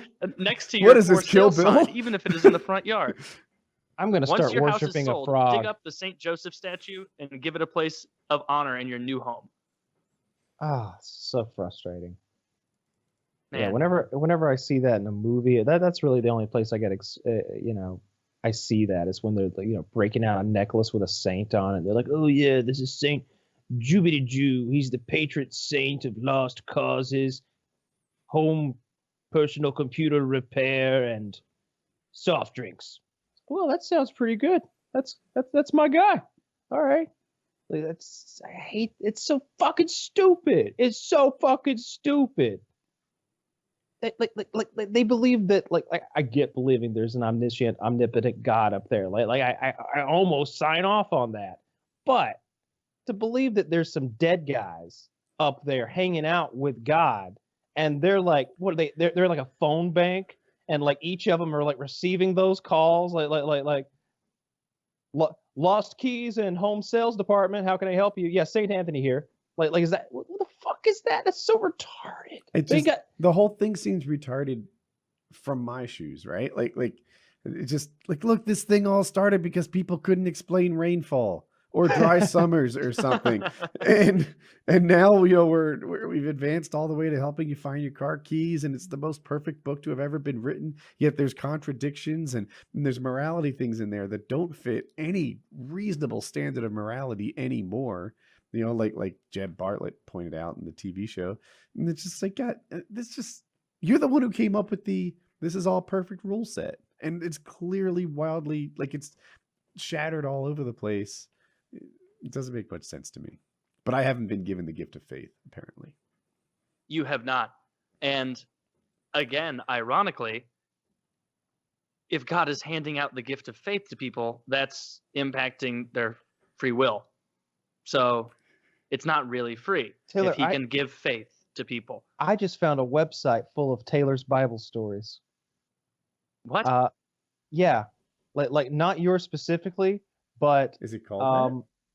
It's this deism website. Like here's one for zombies. Here's references to zombies in the Bible. I haven't pre-read this, so forgive me. Starting at Matthew 27:50 and reading through verse 53, we see that. Let's see. Let me put the center screen. Well, this could be a boon for the show. Yes. Whoever the author of the Gospel of Matthew was, as well as the Christian leaders who voted the Bible to be the Word of God and voted the Gospel of Matthew into the Bible, wanted people to believe that Jesus, when he had cried again with a loud voice, yielded upon the ghost, and behold, the veil of the temple was rent in twain. Oh, I hate this writing. God wrote this from the top of the mountain, and the earth did quake, and the rocks rent. And the graves were opened, and many bodies of saints which slept arose, and came out of the graves after his resurrection, and went into the holy city, and appeared unto many. Based on this biblical nonsense, we are to believe that when Jesus died on the cross on Friday, the gospel contradicts each other regarding the time of the alleged crucifixion, with John 19:14 claiming that it was after the 6th hour, and Mark 15:25 claiming that it was after the 3rd hour that they crucified him. The graves around Jerusalem opened up and the dead bodies came back to life. These zombies hung out in their graves from sometime on Friday until Sunday morning, at which time Jesus allegedly came back to life too, at which time the zombies in the cemeteries around Jerusalem actually went into the holy city of Jerusalem and appeared unto many. This is literally about zombies. This is literally about zombies. It is. Great. If you look on the left side of the column, whole bunch of these. Well, look for these in future PKAs to come. The kosher This is scam / interesting. superstition. Jewish superiority. Wait a minute. Wait a goddamn minute. What website have I gone to? Wait, what website are we on? We're on deism.com?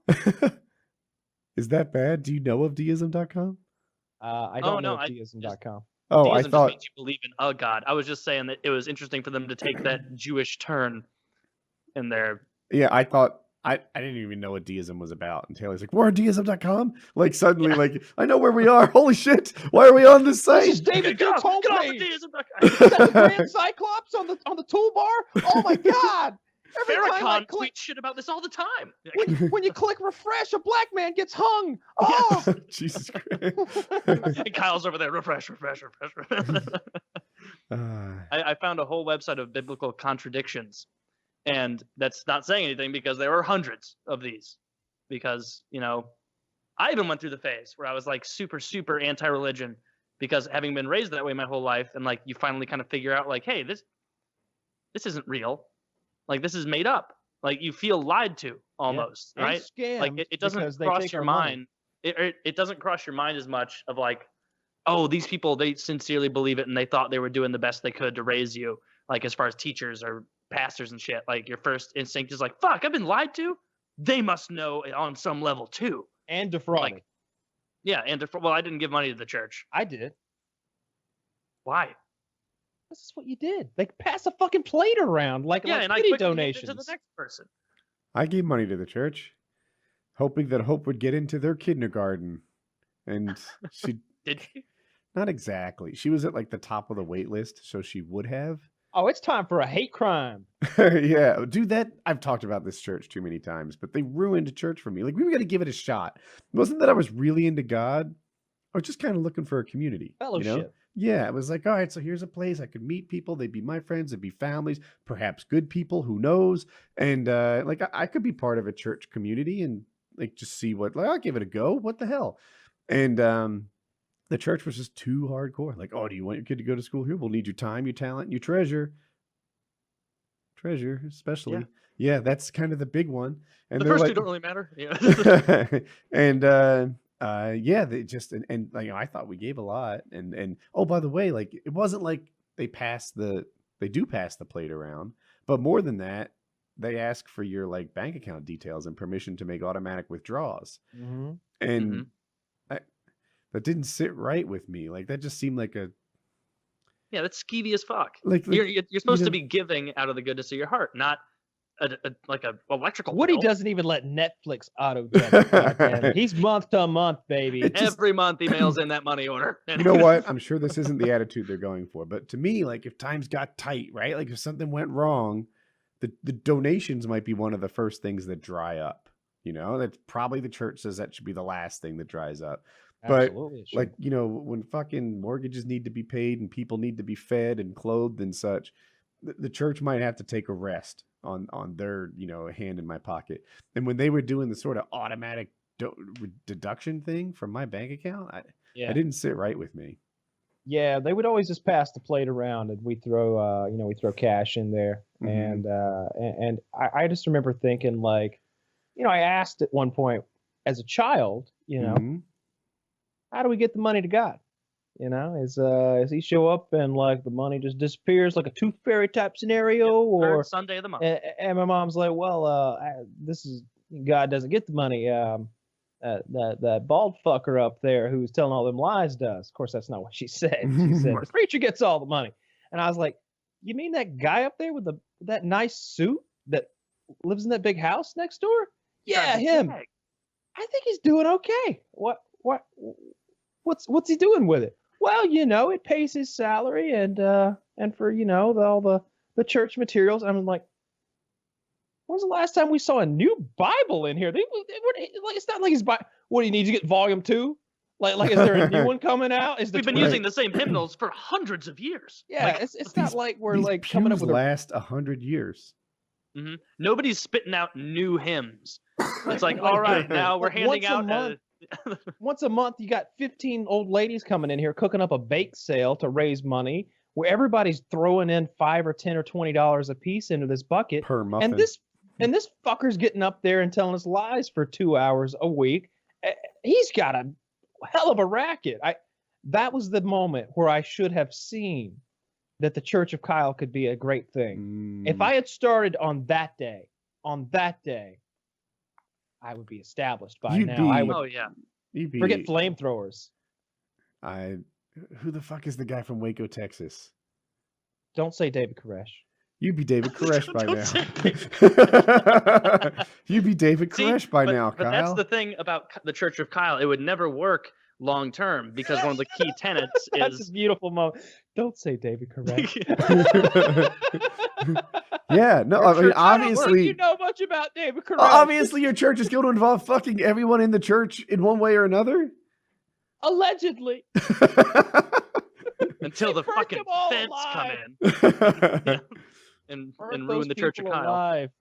One thing in favor of church. You're thinking of Madame Albright or whoever. Davidians. They were burnt alive. Yeah. Well, the feds did that, not Koresh. Koresh was happy to just keep fucking. He was burnt along with them. Yes, but he's not a burn. He's not. It was the government that did the burning. Koresh received the burn. I felt like you were painting David Koresh in a harsh light. Who was it that did the Jonestown? That's what it was, where everybody killed themselves. That's not what Kyle would do. No, but there's audio of him like talking to his congregation, I suppose, and like convincing them, like, yeah, and make sure your kids drink this too. You'll be with them soon. Like, tell the kids to stop crying. Like, you hear like children and women like weeping and crying, and he's like, tell everyone to stop crying. Just tell them it's it's medicine that they need, and you'll all be together soon. You'll all be together soon. The term drink, the so phrase fucked. drink the Kool-Aid comes from, because the poison was in Kool-Aid. That. It was in Flavor Aid. Yeah, that's why that's sort of synonymous with thought it was buying into sort of a lie or a scam. Once you drink the Kool-Aid, you're in. Who's saving money buying Flavor Aid versus Kool-Aid when you're putting it into a suicide beverage? Just spring for the name brand. Like you don't need it. I put it on my MasterCard. Where were you? Yeah, right. Ooh, I bought it at a grocery store, 2% back. Like,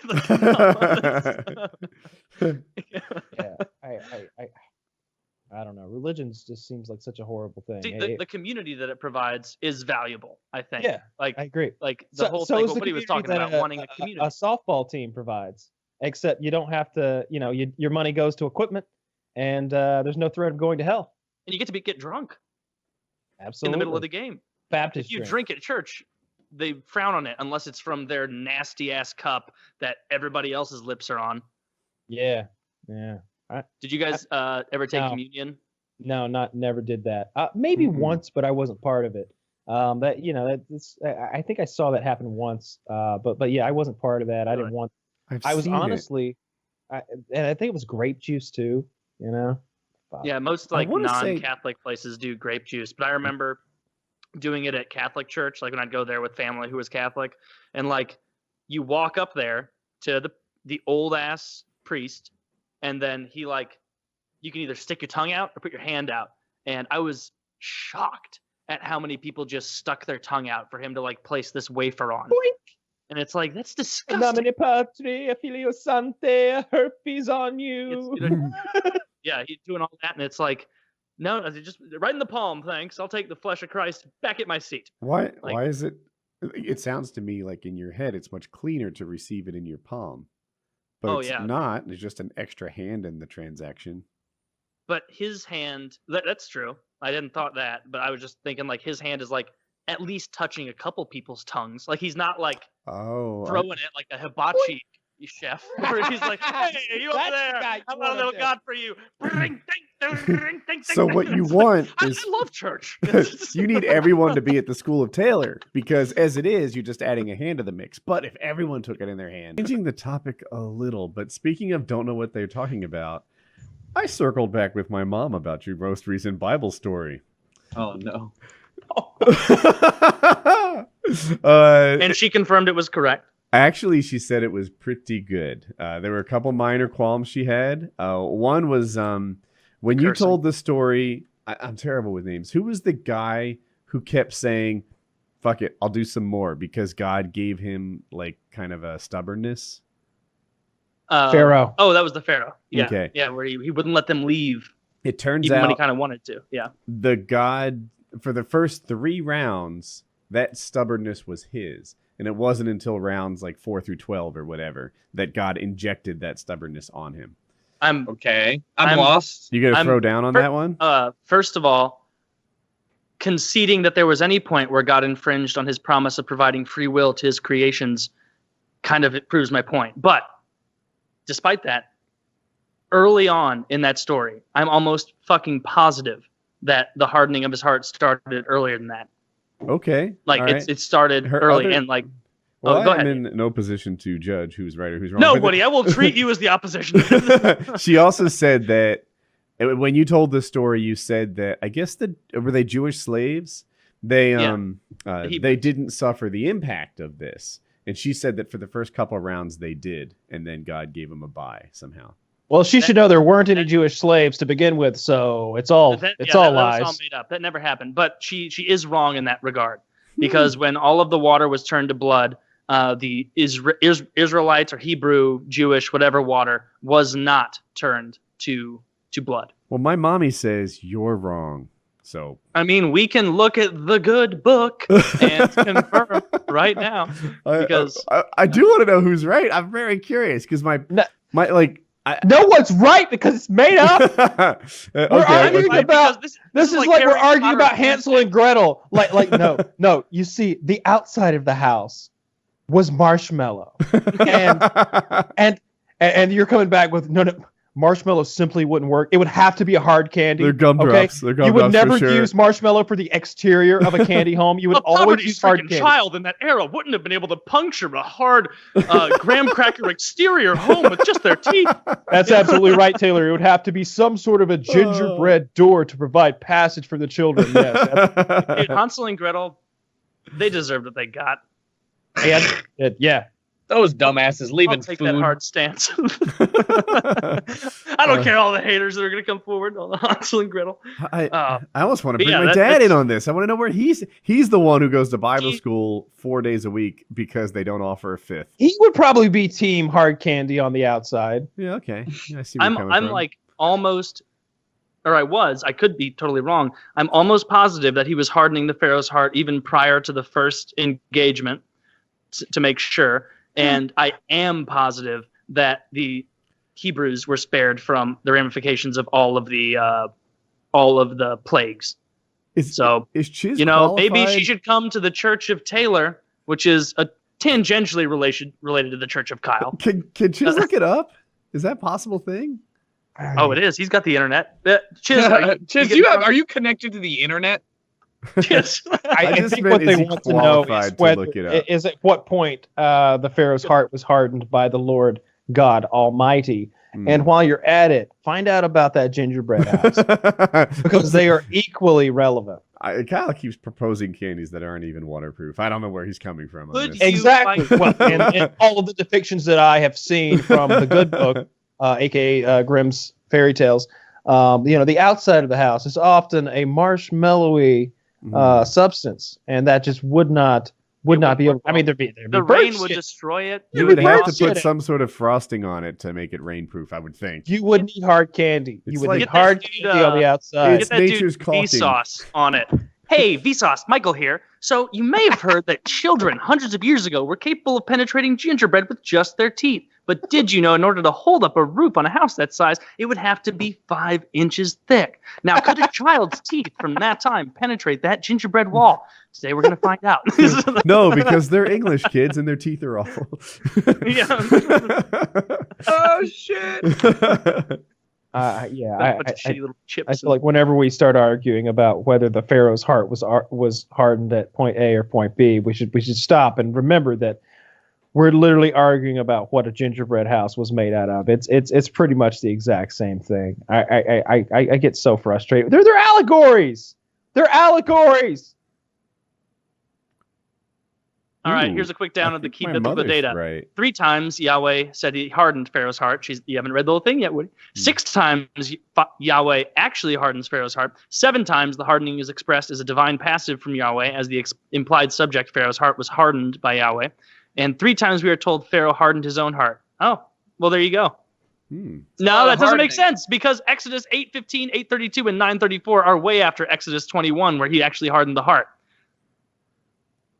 What the fuck? I don't know. I'm gonna be honest, guys. Y'all motherfuckers lost me on this one. Oh, you don't know All your right, Bible like I do, I guess.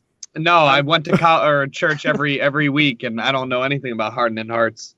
That's no, great. They harden those I hearts. don't get how you guys who went to Bible school for so long the same way I did didn't pick like some of it up too. Like, how do you not remember I it all? did. I know well, Kyle did. Did Kyle Did go you to ever- Bible school? I didn't know that. I went to church, every morning, went to Every Bible morning. school That's a and busy shit. church schedule. Yeah, I mean, every You're every like, Kyle, morning, it's Wednesday. Get the fuck out of here. No, we went every. We really went, appreciate your devotion to the Lord.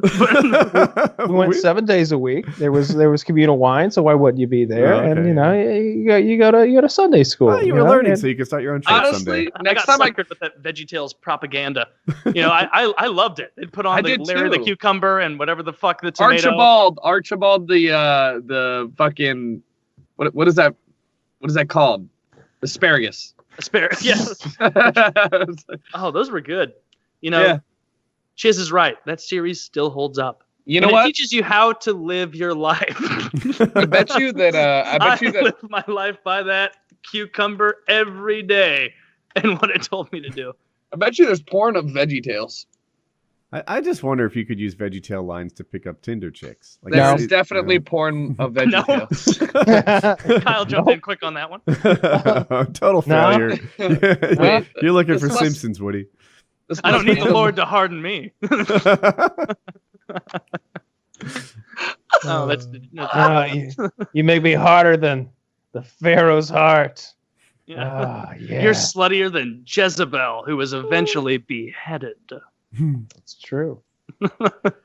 Pickle Rick and Larry the Cucumber. I don't want to watch Yeah. that. No, it's Don't- just a picture. There's no video. It's Bump it's that. just- Get that degeneracy. I out. just look. This is what modern day America's brought to us. VeggieTales, Rick and Morty, porn, pickle, cucumber crossover. I just went back to my tabs, and frankly, that image of those two pickles making out isn't half as revolting as that goddamn banquet dinner. Pick and choose our favorite parts. Well, I think Like a the lot of people would say God isn't a real estate agent. I like the incest parts. There's so much incest in there, and so much Well, implied incest. You go far back enough. What else are you going to do? There's not that many ladies. I mean, tell that to Lot's daughters. You know, those Yeah. hussies. Yeah, or his wife turned to salt for being a bitch. She doubted the words of the angel and She turned peeked back. and She shouldn't and have done looked. Nobody else was that. It was a stupid. very clear command. He said, just don't fucking look. It's like, what But if you know I they just got take him- a little peek here? And it's like, no, you don't get a 2-second look. Of course, the man knows the rules. Doesn't Yeah. do it. I mean, his daughters then plied him with wine, got him drunk, and fucked him, thinking that I guess Sodom and or Gomorrah were the last cities in all of existence, which is kind of weird thinking. You'd think they'd have heard of other cities before. I don't Nah, know man, if they're it's cut lore off. that It they is. were the last cities That's what- in existence. It's not Is it? that, but the daughters believed it so and thought that they were the last of all humankind and that they would need to reproduce just as Adam and Eve and their children did. And so they plied their father Lot with wine and strong drink and lay with him. Well, Sodom and Gomorrah were pretty bad. Like didn't the angels just have to show up and the whole city was like, we want to rape? Like outside Well, the what front happened door? was the angels went to Lot, Yeah. and Lot's like, I'm just a kindly old guy, angels. You want to hang out here? That's fine. And then the whole town comes and they go, I heard you got 2 fine pieces of ass in there. Lot's Yeah. like, no, there's nobody in here. And they're like, well, you let us in. We want to fuck those angels. And it turned into a whole thing. I like to picture Lot. No, I like to hang on. picture Lot in his house being like, I'll never let you be taken by this mob, and then he's like open mouth kissing his own daughter. Like, You know what he actually did though? Lot goes to the mob clamoring outside his door for Angel Bussy, and he says unto them, take not these strangers, take my daughters if you must. He offers his daughters to the raping mob. That's like old school, like fair trade, man. That's That's how you did things Hospitality back in the then. old world was something to behold. It was. I like to think that was a big. I like to think he heard the story of Abraham not having to kill Isaac once he bought in, and he was like, he was waiting for God to be running a rope-a-dope on him. He's like, God, just fuck with me. He was waiting for it. Yeah. Good Lord, they've been giving Diane and Rachel quite the fucking out there. God was notoriously tricky. If any Sometimes. point God you was want in to his, see the cock of the mob would be now. I gotta say, I miss God's prank phase. Like that was definitely the best when he was just out there running classic gags, going, "Hey, dude, gambling. I need you to go kill your kid, kill your fucking kid." And it's like, okay, I guess I will. Gotcha, fucker. And you're like, oh man, that's classic. God makes petty bets with Satan, like in the Bible. Who's the guy who so basically Job. Okay, so this is the story of Job, and you'll often hear this one on Sunday, and it's meant to tell the simpletons in the pews that, hey, no matter how bad things are, that's just God testing you. So stay faithful no matter what. The story of Job is this. Job was the most righteous of all of God's children. Of all the humans on the earth, none worshiped God or were as godly or were as good as Job. And so God had blessed him in response to this with just bountiful harvests. All of his goats were the strongest of goats. He had a ton of kids. He had essentially a fiefdom of his own. He was the head man of the community. He's rich, wealthy, powerful, good looking, like he's been blessed by the Lord. And God's chat with Satan one day, and he's like, look at that. Look how much that guy loves me. That guy loves yeah. You can't even understand that kind of love. This is why I chose them over your kind. And the devil goes, yeah, of course he kisses your ass. Because look at all you've given him. Look at his goats. Look at the balls on that goat.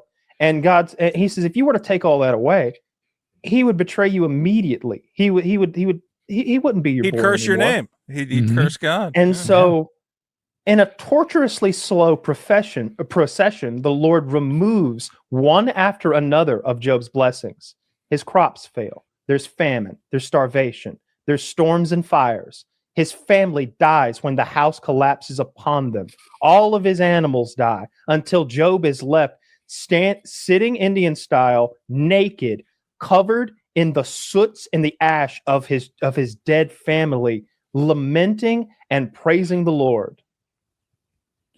God so at this point, God said, just kidding, and gave him all his stuff back and fixed his life. Well, you can't give him new stuff, but he gave him Didn't he kill some people though? He didn't bring the people back, right? He didn't bring the people back, but like at the end of the story, I believe God let him. Could have. No, it's not shitty that you get the killed writers to of the teach book your didn't dad have a that lesson. imagination. And you're like, well, why didn't I get to learn a lesson? I feel like I should get that opportunity. So what about Lazarus? Well, they had the like, bring back lore ready. Yeah, look, I never claimed to be the Bible expert, but the writers of the book did do a thing about coming back to life.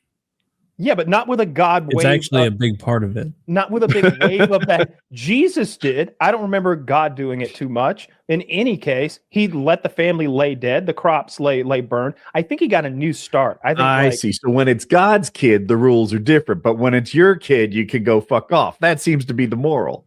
Well, I mean, I don't want to argue with the guy. He seems to know more than me. He, according to the book or whatever. But my point is, like, the story of Job is awful.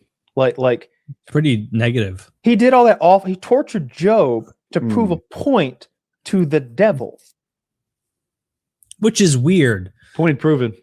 It's like because why would you indulge the person that you know is going to lose your celestial conflict or whatever? Like why I've even said time and offer time a again deal? that the idea that God will always win, and like, why would Satan rebel against a power that he didn't think he could overthrow? I think it's just the victor's writing the book again. If the Bible is actually real, if that's a true story, let's just pretend that for Is a that moment. in the Bible? I'm never clear on that. The rebellion of Lucifer, or is that like all extra stuff added later?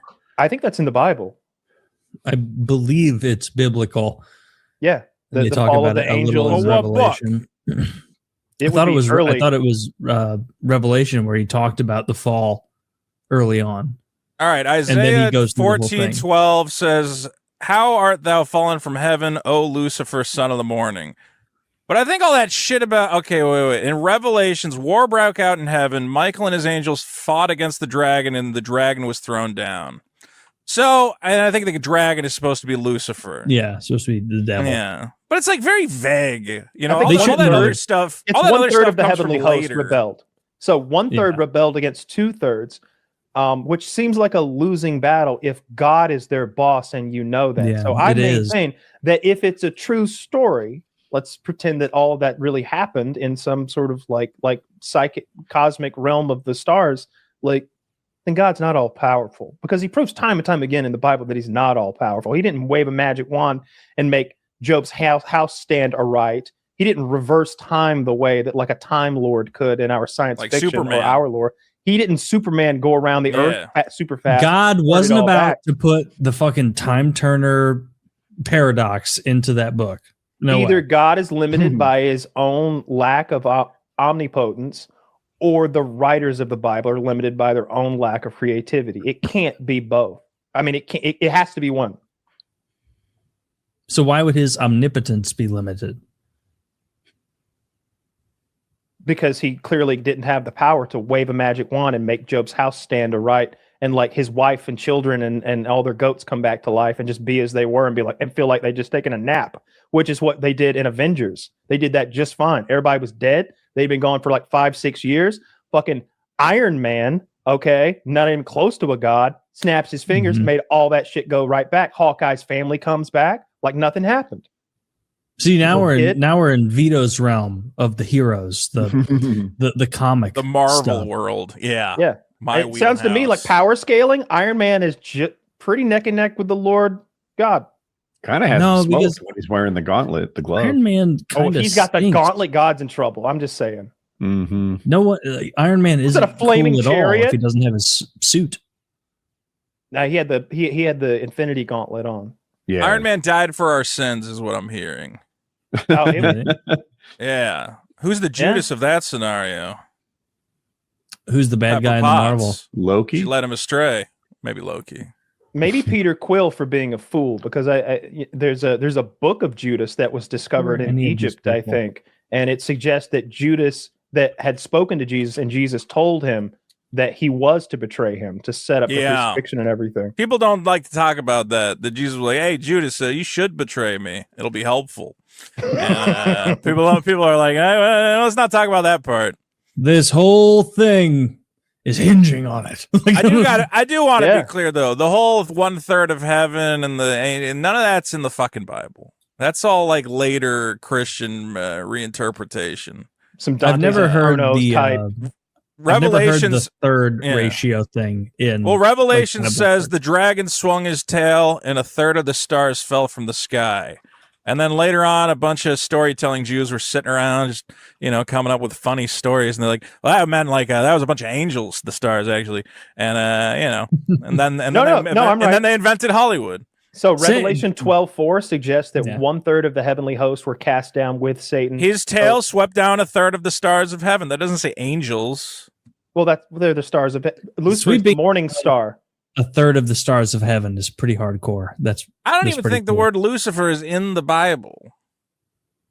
No, It's, maybe it is. I think Lucifer is like Greek for morning star or something like that. I Yeah. believe you're correct. A lot of but, this stuff comes from like Paradise Lost, man, which is kind of Or Dante's Inferno, even. Yeah, or like Dante's one of those Inferno. Everybody's just- fictionalized- yeah, that's pretty cool. I like that. Let's just make that part of our fucking religion.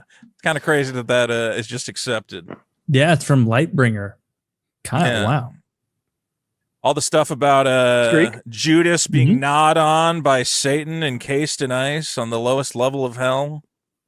It's Well, cool stuff. Dante seems almost like a bit of a douche because he was writing like his own fanfic about Dante hell. was the OG self-insert character, man. Like you can't even make fun of 100%. self-insert characters when one of the most fundamental pieces of literary canon is just a dude being like, "Hey, remember that guy who fucked with me? He's in hell and he sucks." And you're like, "Whoa, that's awesome, man." Remember that guy? He politician? was gay and Yeah. I don't like him. Have Like, you that's seen the basically anime? what it was.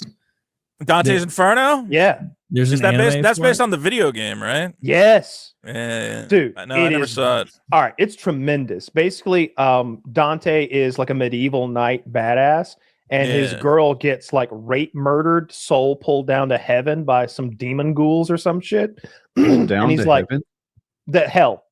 And he's like, fuck that. I'll go to hell to get her. And he's descending like as this medieval like knight through each layer of hell, like slaying demons and being tortured and captured and like always after his like girl who's being kept. And it's like it's really good. It's on HBO, I think. I never played the game, but the anime movie or whatever was, I don't know, I like adult animation. I like when there's titties, blood, and gore and like hardcore shit. I don't want any like Japanese schoolgirls getting tentacled, but I want it to seem like an R-rated like adult movie that's taking advantage of the freedoms Of the that medium. animation gives. Yeah. I remember as a kid, I rented a Ninja Scroll, and like the very first 30 minutes is like a ninja lady getting raped by a rock guy. And the rock Damn. guy's like, I raped the shit out of you, ninja lady. She goes, sucks to be you. My pussy juice is poisonous. And he goes, who, nani? And then his whole fucking body. My And I remember pussy going, juice is Japan is a powerful nation. This is good. So this is like a teaser preview for I guess probably next PKA. I was actually looking around doing more Bible research, trying to find what I think is the upper echelon of Bible tales. And so I'll bring one of those next week, but I'm hammering through them. If you guys have suggestions, tweet them at me. All At right. Mercadurka, tweet them at me. At Because there's a Mercadurka. lot of great ones, and it's easy to overlook them. But The Bible. I like the ones the that don't make any original fucking alt sense. facts. Yeah, I like the ones where like God like the one where he tortures Job because of a bet that he's got with Satan. Like, and then in the end, like he's just like, well, guess I win, and walks away and leaves Job in his rubble. Like, that's such a shit fucking story. Like, I feel like if you told anybody that, like when they were just getting into Christianity, you'd be like, oh, let me tell you this one thing God did. All right, so he makes this bet, right? He gambles with Satan, the Lord of Darkness. We covered him earlier, right? He makes a bet with him against his like most loyal human subject of them all, and basically tortures that guy endlessly for at least a few months, maybe. it's not a a year or starter two. story. You No. lead into that one. You Or got to just get ignore through a it lot of altogether. loaves of bread and fish from Jesus before you start telling him about what God did to If Job. God told that story on Facebook, we'd all unfriend him. Yeah, if God told that story and was like, "Am I the asshole?" We'd all be like, "Yes, Yes. you are the asshole." Yes. Yeah. Dude, I totally want to like put that in "Am I the asshole?" like the subreddit. Just tell the story of Job. There's plenty of them like that. I would imagine like the Yeah. story of I mean, Job. just a couple of books after that, Elisha orders a lot of children to be murdered by bears because they mocked him for being bald. He's a very sensitive prophet about that, at Jesus. least. Yeah. Did you know that? You know that story? That's the whole story. They said, Spoiler. look. They Hey, said, oh, bears, look at. tear your flesh from your bones, and they That's what it did. is. It was. They said, and they called out to him, bald man, or something like that. And that was enough for Elisha to be like, all 40 of these kids are useless garbage, trash. And then God's like, I let you control these 2 bears just for like the next 15 minutes, though. Don't go crazy. And then he uses the bears to murder all the children, and they not a single one survived. And when you think about it, that's like all the farmers, all the workers in like the little village nearby, like they can't survive that. They've put too many resources into these kids already. But they shouldn't have been such a bunch of loudmouth faggots to that prophet. Put all your eggs in one basket with those kids. Shouldn't have done it. Yeah, you kill 40 kids in like biblical times. Like, Jesus Christ, that's an enormous amount of kids. Too Oh, and- many kids to murder for that joke. even with Sodom and Gomorrah, like okay, I get it that these are like they were breaking God's law and being immoral or whatever they were up to, butt fucking. But that one part where like Lot offers those rapers his daughters, his virgin daughters. He's like over these strange men he just met in the darkness. Like he just met some strangers at night, and the crowd wants to rape them. They must have been some good-looking guys. Yeah, there's some horrible, horrible parents in the Bible. The worst. That they didn't have chicken soup for the soul or anything to go off of. So you make a lot of mistakes. He turned his wife into a pillar of salt. You make a lot of mistakes. Then Lot fucked his daughters. I mean, you got to keep the species. You got to keep. I mean, technically, they didn't really need to fuck his daughters as much as he probably wanted. Well, they got him wasted. They plied him with honeyed wine. It was not his fault. We all know you get enough honeyed wine in you. Who knows what could happen, right? Your wife turned to salt. I've been there. I mean, not the wife turning to salt, the honeyed wine. The honeyed wine. That's mead, right? Like, or is that? Isn't mead a honeyed alcoholic beverage? Where they that much is true. Isn't it a beer though? Am I crazy, or is it just its own thing? Mead. I would think it would be a kind of beer. Fermenting honey with water and fruits. Okay, and then grog. Grog was rum and water, right? And then with a pirate drink. Are you shitting me? That is no. It was the only way to make sure your water wasn't bad was to add rum to it. Oh man, there's no way that water tasted at all acceptable on a hot ship like day grog full of rum. And they had that issue with scurvy, because they're eating nothing but like salted dried beef or meat or whatever, and drinking grog, so they're getting no vitamins.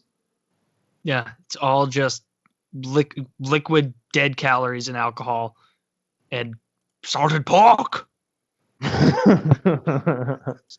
Yeah. I was saying the shocking thing is he was 15 years old in 1950. Well, meaning that why would they put a 15-year-old in charge? Do you think that they waited till Jesus turned like 21 before they said he was God? No, he was God from day one. That's why the wise men showed up. See, and you're surprised that the Dalai Lama became one at 15? It took him long enough as far as I'm concerned. Honestly, if you put him on the Jesus path, he's a bit of a slacker. Yep. And I can't name a single miracle this lazy piece of shit has done. Jesus peaked early. Peaked early, you say?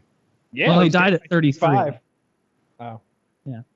Oh, tell us about maybe you're not prepared, Taylor, but I was thinking about this earlier in the week that I would love to hear about Jonah and the whale.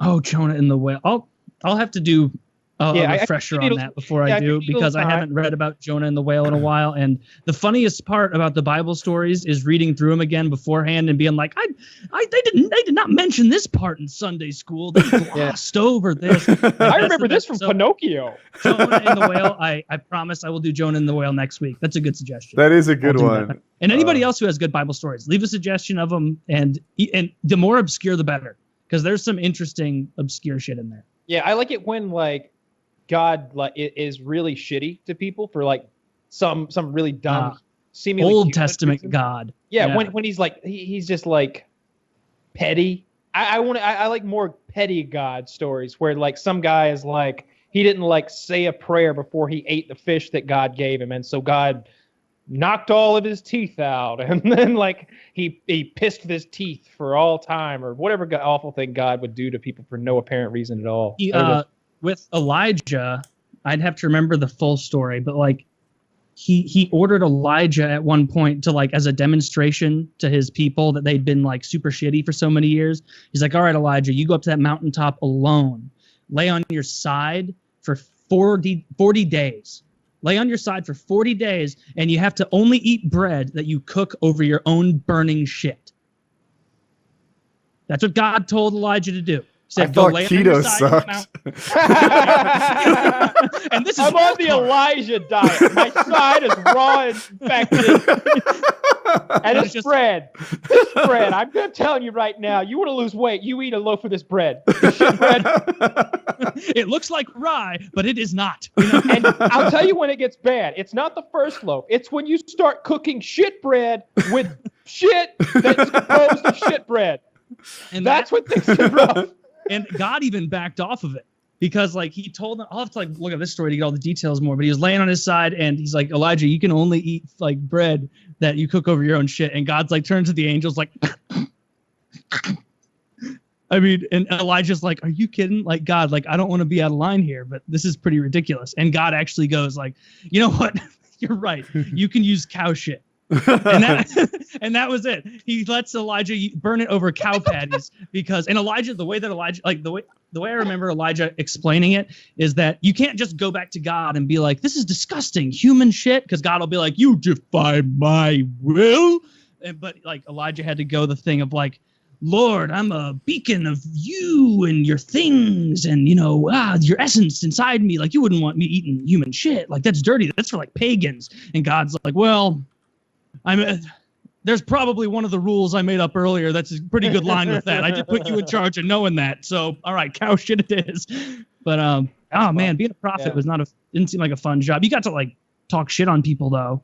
And, and no matter what you did, God was going to let you into heaven. For the most part. I think the best job is if you're one of God's like war kings. Like if you're one of the guys who needs to go kill people for God, like he seems to have a lot of leeway for you. Like you can fuck bitches and like forget about the law of God, but you can just be like, God, look at all the cities I got you. And he's like, well, you did get me all those cities. I mean, fuck. Hey, all right. You make a point. But Elijah never died. Did you know that? He was carried away in the fiery chariot?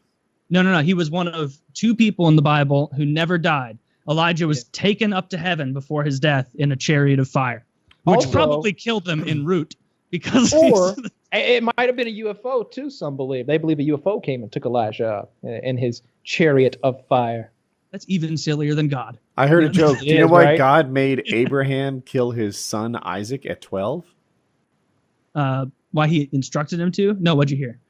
Because it was supposed to be a sacrifice, and if he waited till he was a teenager, it wouldn't have been.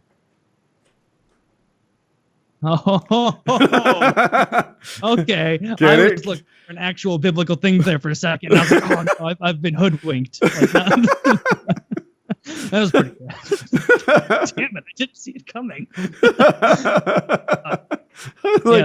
Bad jokes are better than good ones. The animal? A Bible tale. A story do. Oh, I thought you were asking to end the call, to which I was going to say, no. No.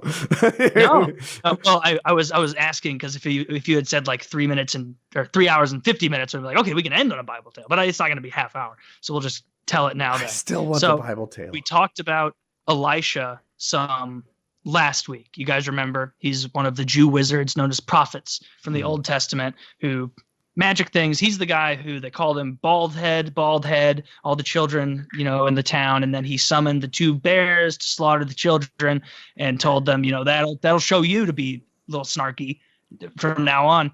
And so that seemed like an Am I the Asshole story where he was totally an asshole. And so I wanted to even it out a little bit. Like Elisha couldn't have been that bad. God gave him superpowers. And so here's a better side of Elisha. Mm-hmm. So and it's a more obscure Bible tale. So a lot of people won't know this one. So there's a guy named Naaman. And Naaman was a general for Syria or Assyria, whatever the fuck it was back then. And they didn't get along great with Israel. If you read the Old Testament, it's pretty much just over and over Israel being like, and then we ran into the Moabites and they were total assholes until we conquered them. And then we ran into the Ammonites and even bigger assholes till we conquered them. And just kind of that story. But they weren't getting along at the time, and Israel had the lower hand. He was more powerful. And this guy, Naaman, had leprosy. And leprosy, obviously, very bad. I don't fully understand how you can be like a general and have leprosy because I feel like it's super, super contagious and anybody would get it. But he did. He had leprosy, and he wanted to try and get it cured. They tried everything, honey rubs, goat milk, all the things, all the classics, and nothing worked. And so he goes to his king, I'm going to go seek out the king of Israel because that dude has this guy Elisha in his bench, and he's magic. He's an actual magic man who might be able to save me from leprosy. So I'm going to go give it a go. And so this guy reaches out to the king of Israel and goes, hey, I'm coming over. Don't panic. Just coming over for a bit. If you could hook me up with Elisha and try and heal me, that would be awesome. And the king of Israel is like, this is so shady bullshit. Like, there's no way he's coming over. He's going to come try and conquer us. And Elisha overhears the message that was sent to the king of Israel and goes, hey, just send him straight to me. Just send him straight to me. It's going to be fine. Send him to my little hovel, my hobbit home, wherever I live. And so this guy, Naaman, brings gifts, chariots, gold, spices, all the stuff that you want back in the day. And he shows up at Elisha's house, waiting there. He's got leprosy. The boils are so sore. He's been walking over the desert all day. Imagine doing that in bullshit sandals and covered in pustules and boils with necrosis occurring on your little appendages. And he's waiting out there, waiting, Elisha, you coming out? Elisha, sitting in there, tells his servant to go out and tell him, hey, I'm not available. I got a lot of stuff going on right now, so I'm not coming out. You're not going to see me. Just go bathe in the Jordan River 7 times, and you'll be fine. And Naaman is pissed. He's like, I just brought look at how many people are here right now, and how many chariots and how many things. I brought all of this just to be like, he told him, like, I expected you to come out and wave your hands and place hands on me and get rid of this leprosy. And instead you tell me to go take a dunk 7 times in a dirty river miles from here. It's ridiculous. I'm going home. And so Naaman's about to head back. And of course, apparently one of his servants had seen a Netflix series at one point, because he's like, no, dude, this is obviously like a woo gotcha kind of thing that he's doing. So let's give it a go. We're going to stop at the Jordan River on the way back. Either way, we have to cross it. Just dunk yourself. Fuck.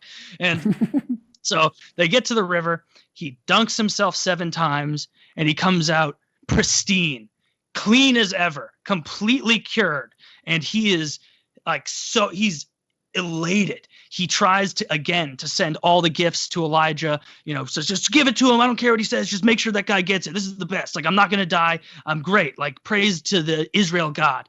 Sends him all the gifts. And Elisha again says, no, I'm not taking any gifts. Take him back. And so Naaman's like, whatever, dude, fine. And so he takes all the gifts back, brings them home. The guy doesn't have leprosy. What Elisha's servant then does is some really sketchy bullshit. He goes to Naaman and says, that whole gift thing, hilarious story. He thought that you wanted a gift from him, and he said he didn't have one, but we definitely want all those gifts. We want all of them. All those gifts you brought the other day, I'll lead him back there. I'll bring him back, okay? And Naaman's like, okay, cool. Yeah, I trust you. You just saved my life, so take it. Take the chariots and the gold and whatever, and keep it. And this guy, Elisha's servant, ends up keeping all of it from Elisha and doesn't tell him that he took that gift. And so this guy's now loaded off of his ass, off of a bunch of stuff that he didn't do for Elisha. Elisha, of course, is a wizard of sorts, a prophet. And so he figures this out. I don't know what the servant thought he was going to do by pulling the wool over this guy's eyes, who just cured leprosy. He just cured somebody's leprosy, and he's like, this is the guy to screw. Like, fuck this guy. And so he gets it. Elisha finds out, brings him in. It's almost like he's getting fired, where you get called into the office and it's quiet and it's, we've had a lot of discussions in the past about issues of behavior. You've read our code of conduct and our ethics policy. You know how we do things here at Jews Incorporated, and this is not how we do it. And the servant, expecting just to get fired or let go, like, oh, I can't help this old wizard man anymore with his daily duties in between curing people. And Elisha flips the script and goes, actually, you're going to get leprosy. And he goes, actually, no, that's not it. All of your descendants will have leprosy. Now get out of my house. And so this servant, for stealing stuff, gets venge leprosy from a prophet, and that's not even enough. It's, if you do manage to get laid with your necrotic leprosy cock, that kid's popping out like, covered in welts and boils and whatnot. Like, your whole livelihood is ruined. It's all for nothing. And there's no chapter in later books where they revisit it and they say, you know what, it's been years. You've learned your lesson, haven't you? And he goes, my tongue fell out, but and then he goes, okay, fine. They cure him. Like, no, it doesn't happen. They just let him die of leprosy. So really, he didn't even cure leprosy. He just transferred it to another soul. That's what. Now, happened. at the start of it, you said, "Hey, I'm going to paint Elisha in a kinder light." I'm not sure if you did cut out that. the last few lines, it's as positive as Elisha gets. Those Old Testament prophets, like the stories they tell you about them in Sunday school, are not the interesting stories with those prophets. They'll tell you the ones of like, oh, and then he came out and he, there's blindness, and he put his hands on the guys and the scales fell from his eyes and he was able to see once more. They never tell you the fun shit about bears attacking the children or vengeful leprosy given out by a madman who won't accept gifts from an enemy general who he cures of leprosy. And to be fair, the end game of all of this is that Israel conquered Moab, those people there in Syria or whatever it was. So in the end, it's like, hey, you don't have any leprosy, but we're coming to kill you in like 3 weeks anyway. And that did end up happening, and they slaughtered 10,000 in the city and conquered it for 80 years. So it did pan out for Israel. Yeah, that's all that matters. Yeah, that's the thing with Bible stories in the Old Testament. If you take off like the last 15, 16%, they're very uplifting. Yeah, those always end really harshly. It's almost like some Roman senator came back later and put something in there to frighten the masses. Yes, fluoride. Fluoride. That makes them gay. Fluoride. That's why all these Senator Alex Jones, I believe. Senator Alex Jones. From the great state of crazy motherfuckers and scam. I believe that was Senator Governor Jesse the Body Ventura. I love that. Elisha never cured that leprosy. It's a rumor started by the establishment to let them take full control of healthcare in this country. That's the level of stuff he says. Kyle, you're muted. That's funny. Number 1. Number 2. Pizza pie in my eye. Oh my.